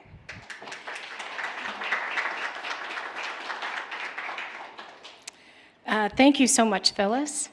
Now we're going to try to go back to Betty Gordon. So Betty, if you can hear me, if you can unmute yourself, because I understand you're there, and we want to make sure we hear your comment. Finally. Yes, absolutely. Betty, the mic is yours. Okay. My late husband, Jack Gordon, and I never saw a tick bite us, nor saw it embedded in us, nor did we ever have a bullseye rash or any rashes when we got sick. Stephen Colbert, you owe an apology to Robert Kennedy Jr. and all other folks who have parasitic worms in their brains, like my husband. I'm 54 years chronic Lyme and Bartonella. I was misdiagnosed 35 years by up to 50 doctors before my Lyme diagnosis. Jack's brain was never diagnosed in 35 years until his first brain autopsy made worldwide history. He won't receive credit for this since his case wasn't written or published. His brain had Lewy body dementia, causing his visual and violent hallucinations like Robin Williams, plus 24 microscopic parasitic nematode roundworms with BB, the causative agent of Lyme disease, dwelling and thriving inside the worms. A tick bite delivered the nematode into the human body. Chronic Lyme disease, relapsing fever, B. Toya, Bartonella. The pathologist had promised me to write this case study up in 2016. It did not happen due to his own health. Jack's brain went to University of Minnesota. She found Lyme and Bart. She didn't publish either. Then I heard about the National Disease Research Interchange. They accepted his brain where they did some studying before it was selected to go to Bay Area Foundation's Biobank for researchers to contact them for specific things they were interested in. Then it went to the New York City's Columbia University Tick-Borne Disease Research Center. Then when they got done, his brain went to New Orleans, Tulane University for the last year and a half. By the time his brain got to New Orleans, his brain had been in special formalin for 7 to 8 years, where it was no longer viable for testing for Lyme. Biobank CEO Liz Horn contacted me last week, saying his brain will be sent to Harvard, and they will test using a different method called PCR, a molecular test that can help diagnose Lyme by detecting DNA of the bacteria that causes it. Once they get the result, New York and New Orleans will finally write one case study by summer to be published later this year. And it's taken me 9 years to get this far. I want everyone and all the doctors to know it's not imaginary. It really is all in your head, because the bacteria, parasites, and other pathogens that enter the brain when someone is bitten by a tick. The future of the world depends on decisions you make today and in the near future. We must help those suffering and prevent illnesses. Jack said, I know when I'm here and when I'm not here. The only way we can do this is by looking at the facts. Thank you to Ken Ligner for all his help and Mary Cornett. And thank you for having me today.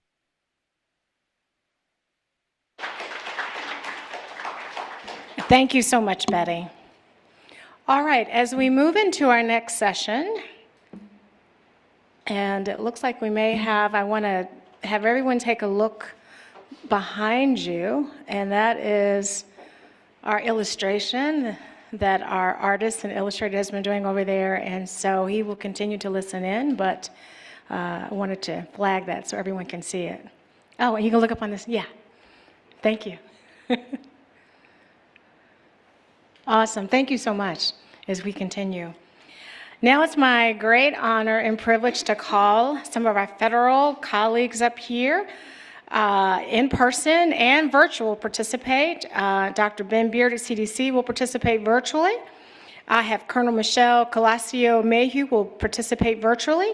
Dr. Sam Perdue from NIH will be here in person, so come on up. Dr. Leith States at OASH, come on up. And Dr. Robert Miller will be participating virtually. And these are the questions that you guys submitted, and so we will be fielding those questions, and we'll use the next hour.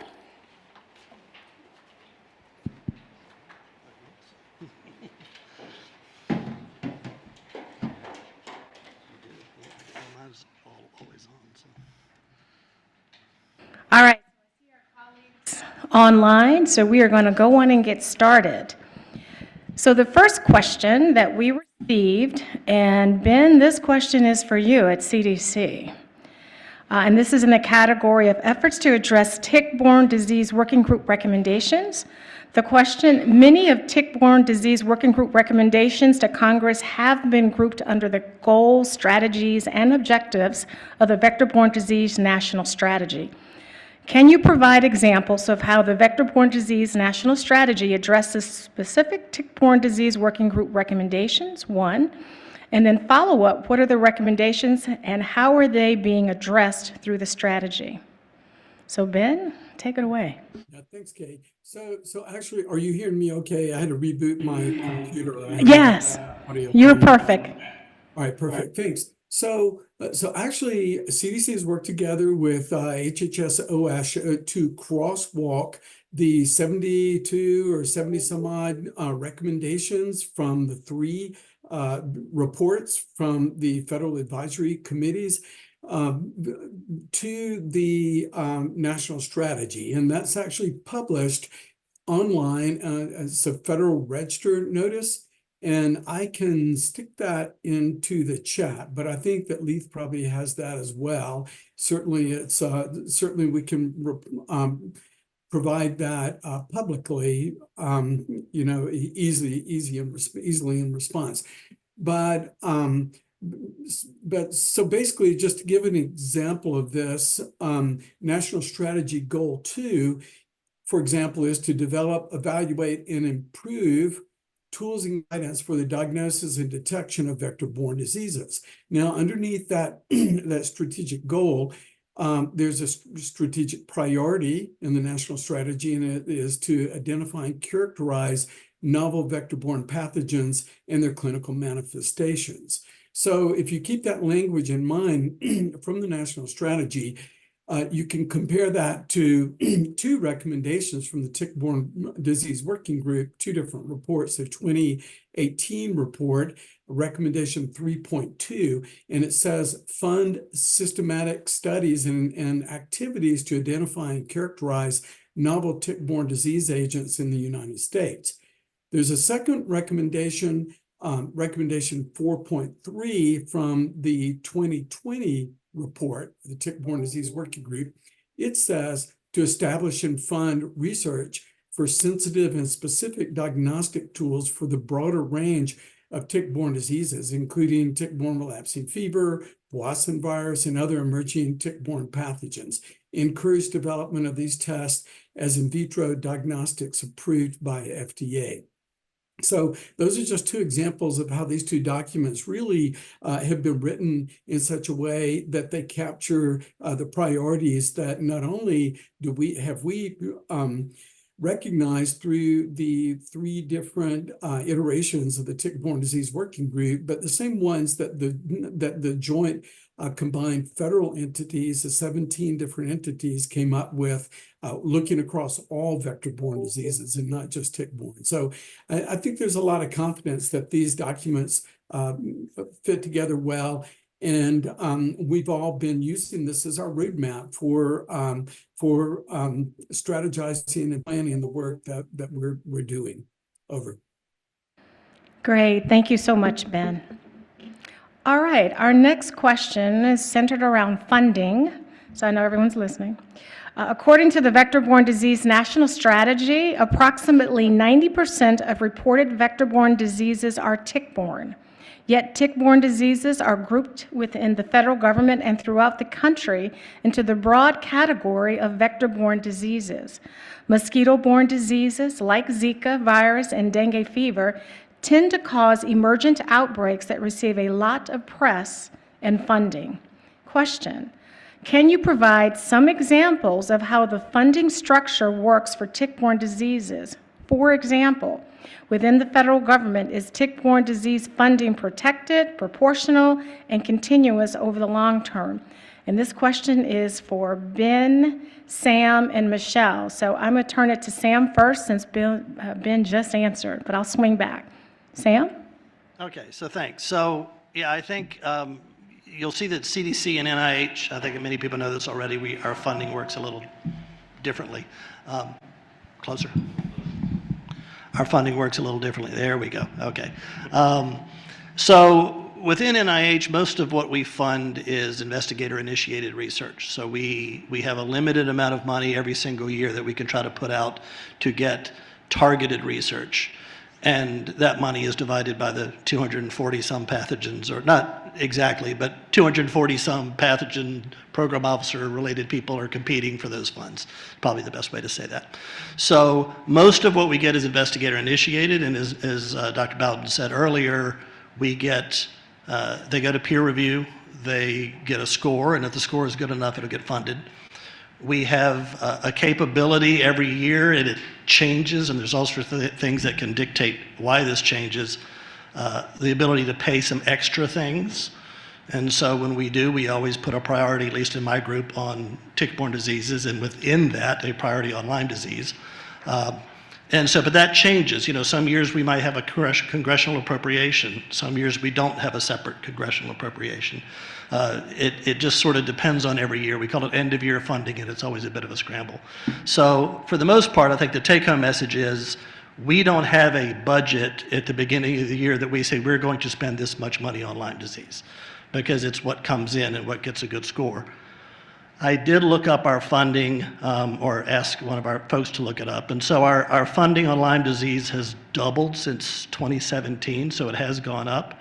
And but you know, each year can be a little different. You might have, you know, 50 million one year and 42 million the next, and it just depends on how things fall out. But the answer to the question about whether is it protected, it is not protected per se, but it has been consistent and increasing. Thank you, Sam. And that same question, Michelle. Sure. So I'll build a little bit on the presentation that Dr. Zollner and Dr. Davey gave this morning. And I'm going to really address this through the lens of non-congressionally directed programs. So Dr. Davey spoke about the Tick-Borne Disease Research Program that is congressionally directed. So that's about as protected as we get. But when you look outside of that space in the DoD for disease research funding, we really have to take a global look because our service members are everywhere. So we don't focus specifically in the United States as a region, but what we look at is what disease threats pose the highest risk to our service members and our ability as the department to conduct our operations. So we will prioritize based on threat for how we make our investments. Within those funding programs, based on threat, we then prioritize based on what the focus area is. So the Deployed Warfighter Protection Program, which was mentioned earlier today by Dr. Zollner, who runs that program for my team, is very specifically scoped on vector-borne disease prevention that does not include diagnostics, vaccines, and therapeutics. So we're looking at things like repellents, risk assessments, decision-making tools, things that we can use to protect our service members from a broad variety of diseases. So when we look at ticks within the Deployed Warfighter Program, we look to find opportunities where we're certainly investing in research that works to prevent the tick bite effectively to our service members. But we're also looking at opportunities where we can make investments that are more broadly applicable. So a repellent that we know is effective against ticks, sandflies, mosquitoes, whatever else we might need it against, is a much better investment than a tick that's just looking at, or a repellent that's just focused on targeting mosquitoes or focused on ticks. So we will sometimes shape the work that our PIs propose to add in groups, and the tick problem set is one of the things that we do often add in to proposals that are submitted. Great, thank you so much. And Ben, the same question. Yeah, thanks, Kay. So at CDC, we actually receive annual appropriations in 3 separate budget lines. And so it specifies, very clearly what the funds are for. The budget lines, first of all, is the vector-borne disease line. The second one is the Lyme disease and related tick-borne illnesses. And the third actually addresses parasitic diseases and malaria. So Babesia work, for example, would be funded primarily from that funding line. And the amount of money that's received, for example, for Lyme and related tick-borne diseases never falls below the appropriated level. And so these funding lines are pretty stable. They usually go up, if anything, and they actually have gone up, the Lyme disease and the vector-borne disease line. And all of the Lyme disease line and tick-borne diseases go to support Lyme and tick-borne diseases. And then the vector-borne disease line can be used more generally to support all vector-borne diseases, including Lyme disease and Rocky Mountain spotted fever and other tick-borne illnesses. Now, in addition to those funding lines, however, CDC receives committee language from the Appropriations Committee, and often the committee language indicates very specific activities that we're being directed to conduct or activities that we're encouraged to conduct. So those activities obviously are prioritized in how we invest our budget. I think the other thing I could say is that these are regular annual appropriation lines. We also receive emergency funds from one year to the next. So a few years ago during Zika, there was a large funding line for Zika. And we use that, for example, to help establish our Centers of Excellence programs the first time through. And so those are emergency funds, and those emergency funds are really often very big. The Zika line was, shy of 400 million, but that's a lot of money to get out at one time. But it goes for emergencies as they are discussed and named in the appropriation language. And that sometimes gives the appearance that we're spending more money on the disease outbreak du jour than on the important things that are going on all the time. But be that as it may, that's the way funding from Congress comes, and it's extremely helpful in promoting all of our efforts to better address vector-borne diseases. So, and we use that the best way that we can. One last thing I'll say is that public can be assured that CDC, that none of us divert funds that are appropriated for, at least for us, for our vector-borne or Lyme disease related tick-borne illnesses. This would be a violation of the Anti-Deficiency Act, and the ADA, as we call it, specifically says that it bars federal employees from spending or otherwise obligating funds to be spent in excess of amounts or for the purposes approved by Congress. So we're held by law to the appropriation language that comes with those annual funds. Over. Great, thank you so much. And I want to amplify the message that Ben just gave. We're talking about diverting of funds. It's really key in that last point, in a sense, as you talk about funding in this landscape. Our next question, Michelle, I'm going to pivot and direct this to you. It's about One Health. And can you provide examples of recent interdisciplinary efforts that have yielded positive outcomes for tackling tick-borne diseases? Sure, thank you. So I will say, before I give the very specific example I'm going to talk about briefly, that within the DoD kind of research enterprise across the 3 services, research labs, the department is really embracing One Health for infectious disease research. An example is the Walter Reed Army Institute of Research, located in Maryland, has established a One Health branch to really be able to better get at, from an interdisciplinary standpoint, research related to infectious diseases that impact the DoD, but also more broadly that are threats globally. So So there's a lot of great work that's in the early stages that hasn't quite gotten to fruition yet. So I'm going to talk about something that started 30 years ago that is a fantastic interdisciplinary program that is really one of our big success stories in the Department of Defense. The Defense Centers for Public Health in Aberdeen, Maryland is responsible for running the DoD's Military Tick Identification Infection Confirmation Kit program, which spells out MilTick for the acronym because we like acronyms that you can pronounce as words. So that's a great one. This program was initially established under a different, much harder to pronounce name in 1995. The program allows military hospitals, but also individual service members and family members to submit ticks for analysis. When the ticks arrive at the lab for analysis, they're tested, they're identified to species, and they're tested for pathogens. Annually, the MilTick program gets 2,000 to 3,000 ticks per year, and they have identified and tested more than 60,000 ticks that have been submitted over time.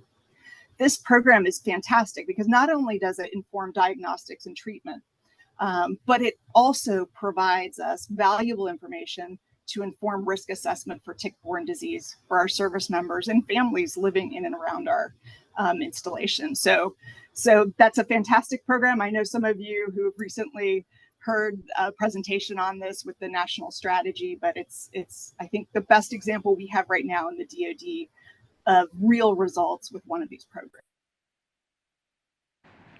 Great, thank you so much. Our next question is in the category of vaccines, and Sam, I'm gonna share these questions with you. 1, can you provide a status update on vaccines currently in development? So, sure, and I'm going to start big and I'll go smaller. So I doubt there is, I cannot think of any tick-borne disease that we don't have some vaccine effort working on funded by NIH. Almost all of them, the vast majority is very early stage. I'll give you just a philosophical thought. I think Lyme disease accepted, I think a lot of the tick-borne diseases would have trouble getting a vaccine to market just because of the demand and usage. So I think a lot of vaccines, it's important to understand the immune responses, it's important to understand how vaccines can work and what a protective immune response is. But I think, I'm not FDA and I'm not a pharmaceutical company, but I think for one to really take off, it would have to be multi-pathogen or tick-focused, because I think having one vaccine for this and one vaccine for that and one vaccine is different. So we have at least something going on with every tick-borne disease I can think of in the portfolio. We have a lot more with Lyme disease, and again, Lyme disease is one that a vaccine I think does have a full, a market for. And I think everybody here is probably familiar with the Pfizer-Valneva vaccine that's in clinical trials now. Moderna just announced fairly recently they were starting a phase 1 on an mRNA vaccine. So that's OspA focused as well. I know OspA is a concern for a lot of people, and the reason that a lot of companies are continuing to look, or researchers OspA, is that it works. And a lot of the other antigens don't tend to work as well. And so there are people looking at that. But in general, and I made some notes so that I make sure I wouldn't forget anything, we've got people working on an intranasal vaccine. Again, this very early stage that's an OspA. We have the person who developed one of the popular canine vaccines trying to modify that for humans. It's called a chimeratope vaccine. It's a bunch of different antigens. It includes OspA and OspC and OspB, but a bunch of other ones as well, linked together to try to provide protection there, and that it's been very effective in canines, and so if they can tweak it for human use, that might be beneficial. That one also is linked to protection for anaplasma. They're putting some anaplasma antigens in there. And the reason you would do that is anaplasma and Lyme are spread by the same tick. So I know there's some people like to say, well, let's throw them all in there, but different ticks spread different things. So anaplasma has been selected for that one. There's a couple of people working on new formulations of peptide vaccines or vaccines delivered by the rabies vaccine is an antigen. And those are, I think that's it. I think that's it I have down here for the human vaccines. We also have people taking a different approach. We have, there's a lot of people out there, or multiple people looking at anti-tick vaccines, which are based on peptide, salivary proteins that would basically make people immune to anything that a tick bites them. It keeps the tick from feeding and transmitting. So that's, several groups are looking at that. But again, none of these are in clinical trial phases yet that I know of, are they, Nadine, other than, but they're working on it. We have people, it's not a vaccine, but looking at monoclonal antibodies for pre-exposure prophylaxis. If they can get one that lasts long enough, you take a big dose of monoclonal antibodies at the beginning of the season and you're protected for that year. So we have a lot going on, not much in the late clinical trial development stage, but a lot of approaches and people looking at ways to get it and get around OSP-A. I think most people have probably heard that even the OSP-A vaccines have removed the troublesome part of the protein that was believed to cause the problem that was causing concern. But I think that's where we are. Oh no, I did forget one thing. I knew I would forget one thing. We are doing field trials now. They might almost be completed now on the mouse vaccine, and the idea being that if you could vaccinate mice in the wild, then they won't be transmitting Lyme to people. And so there's a group doing field trials now on a bait vaccine for white-footed mice, which you could put in areas where people go and where the mice go. And so we'll see whether that's effective or not, but sort of a multi-pronged approach, vaccinating the people and vaccinating the mice. Thanks, Sam. And I want to piggyback on that as a two-part. Do you think that a vaccine gives the public a false sense of security and will reduce the public's engagement in prevention? Yeah, so I liked the question because it was philosophically interesting. And I don't know the answer. I don't know if CDC has done any behavioral studies to look at that. I mean, I can tell you that when I travel somewhere that's a malaria endemic area and I have to take malaria prophylaxis, I also put on mosquito repellent when I go out. And there's plenty of people I saw on the plane who I'm sure are COVID vaccinated who are wearing masks. And every flu season, I'm washing my hands diligently. So I'm not sure what the answer there is. I think there are some people who it probably would make them feel a little more secure. But I think by and large, we as people, if we're concerned enough to get the vaccine, we're concerned enough to try to take other precautions. I say that, I'm not wearing a mask now, so obviously we all have our limits of what we do at any given time. Thank you so much. All right, our next question is in the category of public patient empowerment, and this is for you, Laith. What can the public do to advance the Tick-Borne Disease Working Group's recommendations to Congress? And kind of following up on that, who can the public be in communication with to help the government create a better practice and policies in this regard? Well, that's a timely question. I had a couple discussions during lunch where I was commenting on the absolute necessity, criticality of advocacy groups and patient voice as it relates to state, federal, local, tribal, territorial government actions, right? So the way I broke it down was, if I'm sitting in the room with an advocacy group and they're not getting into us, telling us what we're doing wrong, they're not doing their job. And I'm not doing my job as a federal official, federal representative, public servant, if I'm not listening and finding some way to get to a shared vision of what they're experiencing, right? Because there is no positive outcome that comes from retreating to an adversarial interaction, right?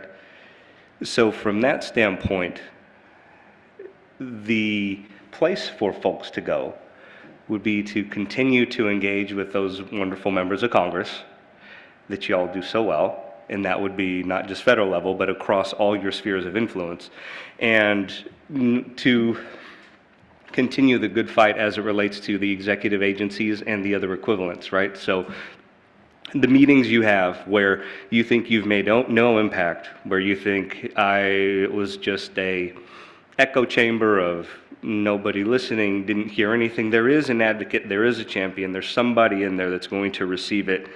And if not, reciprocate and take it all for action right away, it at least helps inform the conversation and has some incremental benefit. The one thing I might mention, you know, and for folks in Lyme community specifically, and then other tick-borne diseases, you know, some of the lessons learned looking at the sickle cell community versus the cystic fibrosis community.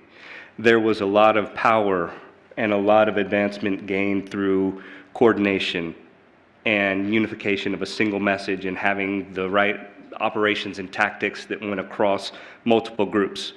The lack of power came when there was factions developed and fragmentation, which we saw with sickle cell for a very long time, which folks were working at cross purposes, and it just did not result in maybe the change or the timeliness of change that they'd hoped for. Now, before folks are like, hey, Black patients and white patients, I know that there's a lot of other real considerations there as to why they did not realize change in advancement in innovation and therapy sooner. But it's one of those just general rules of thumb where when folks come to me, I try to say, what could I do to help these folks where they don't have the perceived need for a consultant, right? If I can just give folks a couple answers, direct them the right place to have a meeting and get the right introduction and not waste their, well, now I'm going to let out my feelings about consultants. But hey, now that's just, you know, I tend to be a straight talker, as Kay knows. But this is where, you know, I find that there's so much value in that relationship and the capacity to build. So as it relates to your willingness and ability to get folks on that government side to come into tension and bring them to a position of understanding of where you're at, that's where I find the true value. And then obviously there are some examples from the field, examples from kind of recent past where you can see some of those good lessons learned in coordinating, collaborating. And then I also have my comments, thoughts on how to make more efficient and timely and cost-effective your efforts as well. And I'll stop there before I get in trouble. Not by me. All right, our next category will be on treatment. And Sam, this question is for you again. The focus within the federal government on better testing and prevention is important. But what about the people who are already sick? What efforts are being made to help patients who are chronically ill and currently suffering today? So that's that urgency question.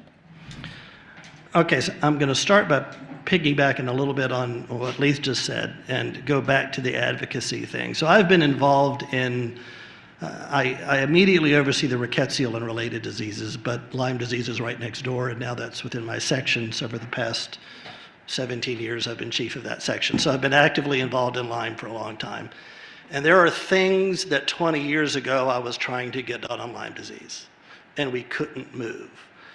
And those things are now being done. Nadine talked about a lot of it this morning with the persistence initiative, for example. I was talking about that 20 years ago. So it is advocacy that caused that to happen.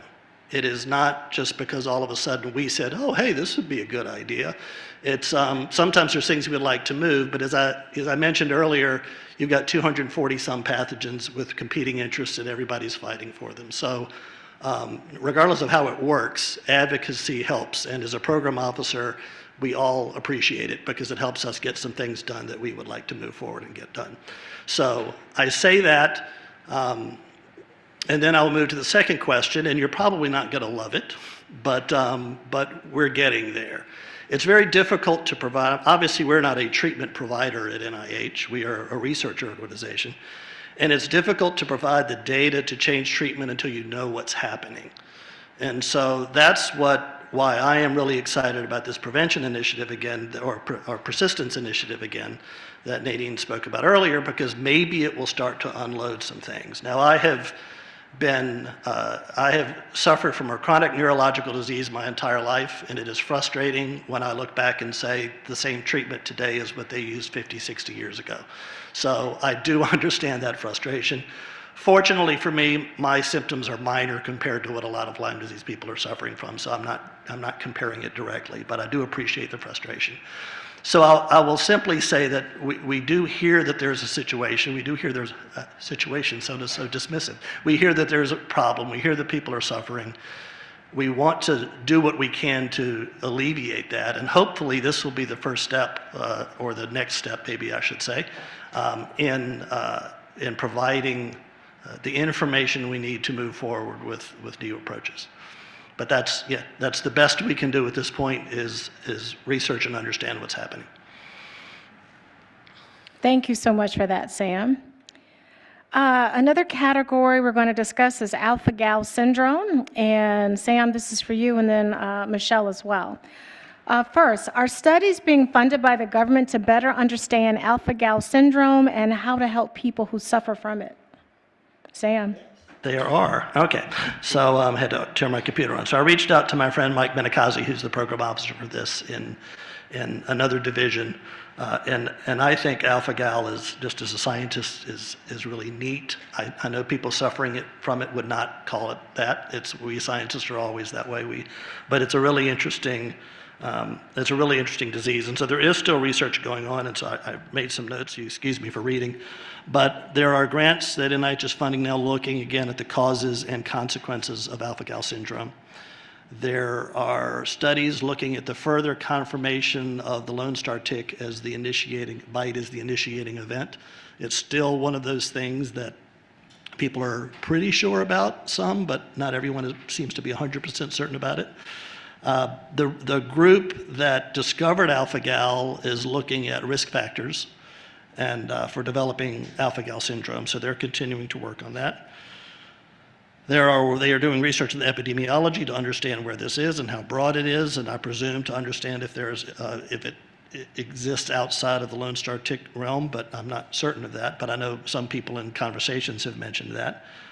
They are looking at studies looking at the immunological and cardiovascular effects of or consequences of alpha-gal syndrome, and also looking at the variations in the clinical expression of disease for alpha-gal. So there's lots of things going on still for what is really a very unique and puzzling disease. Thank you, Sam. And Michelle, sort of any nature of these studies as well?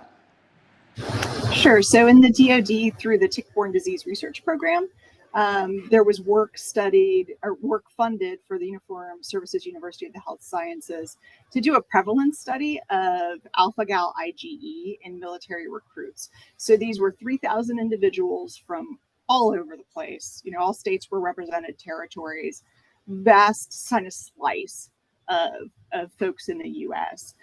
Through the study, they found that 6% of the recruits tested had alpha-gal IgE, and that highest frequency of those results came from areas where we have the Lone Star tick distribution, with the highest prevalence being in Arkansas, Oklahoma, and Missouri. So that has helped from a DoD standpoint to do messaging to medical providers, to do messaging for prevention of tick bites, to give yet another reason for people to prevent tick bites. So it's not, a great solution for everything, but at least has helped inform the problem.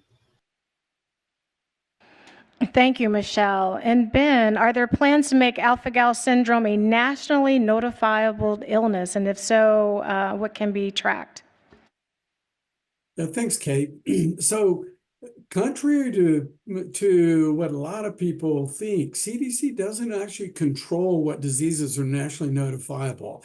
The Council of State and Territorial Epidemiologists, CSTE as we call them, they define which diseases or conditions are nationally notifiable. And then they convene experts from CDC and from the state health departments to talk about and determine what sort of data should be collected and what do we need to include in case report forms and all that type of information. So jurisdictions can make alpha-gal syndrome reportable within that jurisdiction. So what I mean by that, it can be made reportable as it is currently in the state of Arkansas. So they can report that. And there actually are a number of vector-borne diseases that are reportable in different states, but they're not nationally notifiable. So that just means CSD hasn't decided through the vote of all the states and territories to commit to make that nationally notifiable. And when it is nationally notifiable, that means that those data are reported to us, and then we maintain those. We track those. And we have all that information displayed at our website. And I didn't get to mention during my presentation, but if you've not been to our websites, we have a national tick surveillance with tick-borne diseases and pathogens and ticks, and of course the human cases. And we use some nice new graphic interfaces, Power BI and other tools like that, so that you can project real-time maps and charts to track all of these diseases. So that is in place. And I guess the last thing I would say about alpha-gal is that we at CDC stand ready to support enhanced surveillance for AGS within jurisdictions, and would support CSTE if and when they would want to make it nationally notifiable. But it does command a resource commitment from the state health departments as well, and local health departments. So it's a big commitment to make a disease nationally notifiable. Over. Thank you so much, Ben. All right, and next category of questions has to do with research, and I'm going right back to you, Sam. What investments are currently being made for pathogenesis studies? So I don't have what investment you want to know, what number, I don't have that. I don't even think we break that down to that degree. We break things down by disease. I will say we are NIH, and so most of what we fund is basic science pathogenesis. That's where the bulk of what happens. And for any of the tick-borne diseases, it's sort of a common collection of pathogenesis studies. We are working on fundamental virulence, immune evasion, host immune responses, chemotaxis and motility, and how the pathogens move through the body and move from tissue to tissue. Genetic predisposition and genetic susceptibility to disease, gene regulation.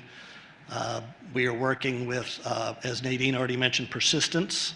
We've got studies on neuroborreliosis within Lyme disease, Lyme arthritis, obviously, with Lyme disease, co-infections. We had a study on congenital Lyme. So it pretty much covers the gamish. That's what NIH does, and it's what we do best, frankly, is fund these researchers to do fundamental pathogenesis. So I don't know exactly what the financial investment is, but it's a good chunk of what we did. And if you remember Nadine's graph where she had the different areas and the boxes were roughly the size, about half of it, I think, was in that kind of, I call it pre-translational, because I think all research should be, I always say pre-translational to be aspirational, because I think all research should be looking towards translation somewhere down the road. But anyway, we have a lot in that area. Thank you so much. And Sam, the next question is for you also. Long COVID and persistent symptoms of Lyme disease and other tick-borne diseases is the category. As of now, have there been any concrete cross-cutting or crossover between long COVID research and studies of persistent symptoms associated with Lyme disease? So I'm not familiar with any studies that have shown a mechanistic connection, and I asked Nadine that earlier, and she said she wasn't familiar either. But I think we may be looking at the question wrong. I think people are looking for, we're going to find this thing that causes long COVID, and it's going to cause chronic Lyme. I remember 20 years ago, I was listening to a presentation of a burly surfer dude in Australia who was active and totally athletic and had gotten spotted fever rickettsiosis in Australia and was put out of action for years after that. And he took his antibiotic. He was fine. He was cured, but he had problems. And at that point in time, that was when I first became a program officer, I started thinking more about this whole concept of post-infectious sequelae. I don't think he had Rocky Mountain spotted fever for the rest of his life, but something happened during that infection that went wonky, and it threw him off. And so I think the important thing about long COVID for things like chronic Lyme is that it made people start paying attention to persistent symptoms after a primary infection. And so I think certainly it's possible that something will be discovered from that is a common link. But I think the more important issue is that it made people start looking this as more of a serious scientific discipline of persistent illness and post-infectious sequelae. So that's my angle on it. Great, thank you, Sam. And it just made me think, Leith, in your office with the new long COVID the federal advisory and all of those efforts, there may be some opportunities there as well. There's been no shortage. No shortage. Good deal. Our next category has to do with health equity. And Ben, the next two questions are for you. One, how are people of color represented in Lyme disease CDC surveillance statistics? Thanks, Kay. So information on race and ethnicity is collected as part of routine surveillance for Lyme disease. And so all of this information is transmitted from state health departments where it's compiled, and it's aggregated and posted at CDC's website. So you can find the aggregated data from 2008 to 2022 in interactive graphs and tables at our website. And so we have this on same sort of Power BI graphics that I mentioned. So you can look at Lyme disease cases per year, per region, and look at these various factors and or various the information on race and ethnicity. And additionally, the demographic data are also summarized for previous years in MMWRs that we publish from periodically. So there's an MMWR on surveillance for Lyme disease in the United States from 2008 to 2015.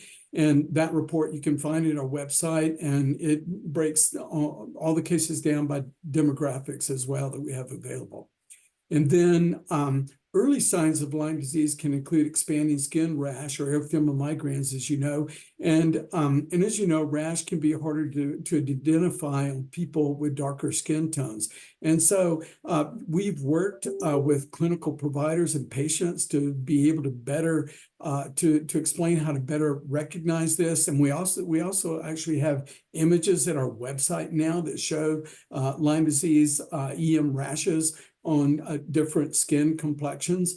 And so we think this will be really helpful. And we have this information included in the clinical trainings that we're doing now. So let's see the second half of this question. Please highlight any initiatives, programs, or research specifically addressing tick-borne diseases in underserved population. Okay, so we're also working. I hear feedback. So okay, that's better. So our division is working with partners to better address unique needs of migratory and seasonal farm workers, for example, and many of whom work outdoors during peak activities when black-legged ticks and other ticks are active.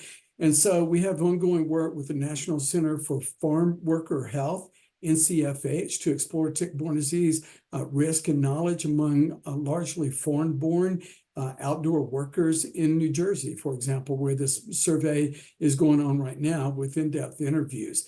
And we're doing this to fill gaps identified during the to fill the gaps we identified during the research phase. We'll be working with NCFH to disseminate targeted materials that are relevant to the particular audiences, outdoor workers, employers, community health workers, etc. We're also working with the Connecticut Emerging Infections Program at Yale School of Public Health and the Connecticut River Valley Farm Worker Health Program. And we're doing similar work there to develop educational materials pertaining to tick bite and Lyme disease targeted to migratory farm workers as well. So there's a lot going on in this space. We definitely recognize it as a huge need. And so health equity is really huge for us right now. And I'll stop with that. Thank you so much, Ben. So Sam was talking about treatment. So now we're going to pivot to a question about prevention products. And this question is for you, Michelle. Has any progress been made to make Nucotone publicly available as a repellent? Sure. So thank you for the question. I will kind of frame this a little bit with some information on how we look at repellents in the Department of Defense. We typically don't get products across the finish line that are repellents, but the work that we fund helps inform the broader information set that can be helpful. So In the Department of Defense, we are always looking for better, more effective repellents that can target as many things as possible. I mentioned that earlier. So our Deployed Warfighter Protection Program is currently funding a study in Thailand, actually, at the Walter Reed Army Institute of Research, Armed Forces Research Institute of Medical Sciences. It's in Bangkok. That was briefly mentioned earlier today. That particular study is looking at a comparison between picaridin, a 20% picaridin, a 10% nucotone, and a product called Chigaway, which is a 20% sulfur, 10% benzocaine product against the brown dog tick. So they've run their first series of studies there. They have planned work against the longhorn tick as well. These sorts of studies and how nucotone performs in comparison to other products that we're looking at can help inform DoD recommendations related to repellents, including nucotone. We are certainly interested in the department in this particular product. Thank you, Michelle. All right, Ben, I'm back to you. All right, and tick-borne disease incidents. Ticks and tick-borne diseases are spreading into states that have not previously acknowledged issues with tick-borne diseases and that do not have active surveillance programs to capture new and evolving data. So 3 follow-up questions. 1, what is being done within the federal government to ensure emerging ticks and tick-borne diseases are acknowledged and surveilled in all states where they occur? 2, what can people living in those states do to get increasing ticks and tick-borne diseases recognized by their state and local governments? And last, given the spread of ticks and tick-borne diseases, what do we still need to use such terminology as high incidence and low incidence states? Ben? Yeah, thanks, Kay. So, this is a complaint that I hear a lot about, say if you're in an area, we'll just, until we get to this part of the question, let's just say it's a low incident Lyme disease state, one where the key vector is not found, either Ixodes scapularis or Ixodes pacificus. And there may be other Ixodes species, but they don't typically bite people, or it's not one of the it's not something that we see anything like we see in the Northeast and upper Midwest. But so we hear people say, I went in and I had symptoms of Lyme disease and I told my physician, but the physician looked at the maps and said, well, Lyme disease doesn't exist here, so we're not going to test you for it. And, we heard that and we get that because if you saw my presentation earlier, you saw how rapid and how extensive the vectors for Lyme disease are spreading. And so it's very much a dynamic picture. And so ticks are expanding their range, and so are the pathogens that they carry. And I think that I mentioned our website. You can look at where these ticks are being found now, and you can also look at what pathogens are being found in them. And so showing where these ticks are found is kind of a leading indicator, especially where infected ticks are being found through the National Tick Surveillance Program that we fund with our state health departments. So there is a dynamic, expanding picture of how risk is changing in response to environmental change, including climate change and other factors other contributors that we're seeing. And so this is really what we're doing to try to emphasize that the risk is changing. And I would just encourage you to call that to the attention of a healthcare provider and say, well, maybe Lyme disease cases aren't here, but ticks that are vectors, competent vectors, and the pathogens they carry are here. So maybe it's worth testing. And it's a delicate conversation to have, but certainly that's why we post that information on our website. And we're doing all we can to work with health departments and clinical providers to make them aware of how the risk for these diseases is changing over time. So, let me see if there's anything else I forgot to mention here. And we've got a lot of information at our website on how to tick-proof your yard. protecting yourself from ticks on people, pets, and property. We've got a webpage, it's called Fight the Bite. Just search CDC Fight the Bite, and you'll get a lot of information on what you can do to protect yourselves from the bites of infected ticks and mosquitoes and other vectors as well. So, going, I think, to the question about high incidence states. So while tick-borne diseases are reported in all 50 states, and I think that's another thing to note, cases are reported as travel-associated cases. So it's very important, to emphasize travel exposure if you have that, especially if you live in a state that doesn't report a lot of Lyme disease cases. But while tick-borne diseases are reported in all 50 states, either because there's a risk there due to travel, high incident, low incident state designations is useful to us because, as I mentioned in my presentation, about 95% of all Lyme disease cases in the US are reported from 15 states. And the difference in risk is very significant between these states. And it really gets to whether or not there are established high populations of important tick vectors in those states. In the same way we see alpha-gal associated with the states where we see Amblyomma americanum, we make a lot of those same types of assertions with Lyme disease and the diseases that are carried by black-legged ticks. And so I think that distinction is useful, but we also are very quick to update that information as this risk is changing. And the last thing I'll say is in high versus low incident state, it has a difference in the utility of diagnostic tools that you're testing in the absence of clinical suspicion. And the pretest likelihood, for example, in an area where Lyme disease is very rare, is very different from the pretest likelihood in an area where it's very common. And so if you test positive in an area where ticks are not common, infected ticks, then it's more likely to be a false positive than in an area where they are seen. And there's other things I can say about that, but I think I'll just stop with that. I hope that was helpful. Thank you, Ben. And Michelle, to piggyback on that, are tools being used that could identify ticks and pathogens simultaneously? Sure. So I mentioned this a little bit earlier with the MIL-TIC program, but I will say from the standpoint of the Department of Defense, the more we can identify the actual vector and the pathogen at the same time, the faster and better we're able to protect our service members. So the MIL-TIC program is exactly that for us. Because individuals from anywhere on military installation service members, the family members, the hospitals can submit the ticks.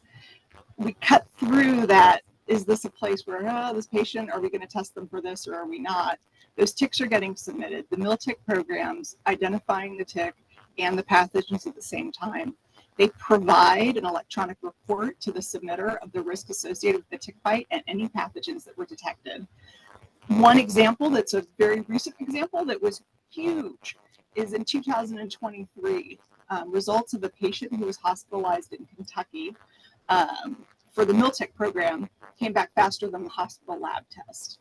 It turns out that this patient had ehrlichiosis, and with the results of the MIL-TIC testing in hand showing that that tick was positive, they were able to do definitive diagnosis and start treatment faster, leading to a better outcome for that service member. Thank you, Michelle. And before I turn it back to Jim to close us out, Ben, I'm going to give you the speed round, 30-second, really having to do with education. What steps have been taken within the federal government to educate providers and the public, one about alpha-gal syndrome and then Rocky Mountain? So 30 seconds or less. How about that? Yeah. Well, I think I would just refer you back to my presentation because I showed those slides, several slides on the clinical information that is in training that we're focusing, especially along the Mexico border and also with alpha-gal, the YouTube videos and training materials that we've posted on that as well. Over. Thank you so much. And please thank our amazing panel. They answer lots of questions.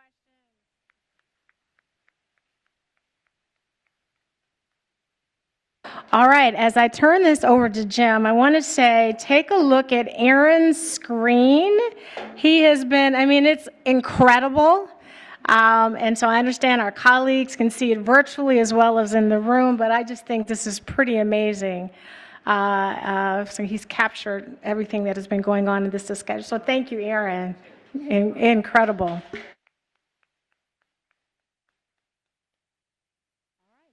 I'm going to give the floor to Jim. I just want to say, this has been incredible, and I would be remiss if I did not thank our colleagues and teammates from Rosalie Associates that helped make this possible. So a huge thank you and shout out to them. And also Ann Abercrombie on my team that works to make all the things go right. There are a lot of things that go when we need them to go right, so I didn't want to be remiss without saying the thanks. So Jim, floor is yours. Okay. Thank you, Kay. Yeah, just to echo also, I would like to thank the UCSF for allowing us to use their facility. I wanted to let you know, as far as we heard from Admiral Levine and her passionate presentation, we know how helpful it is and impactful when we get together like a meeting for this to hear everybody's concerns and what's being addressed.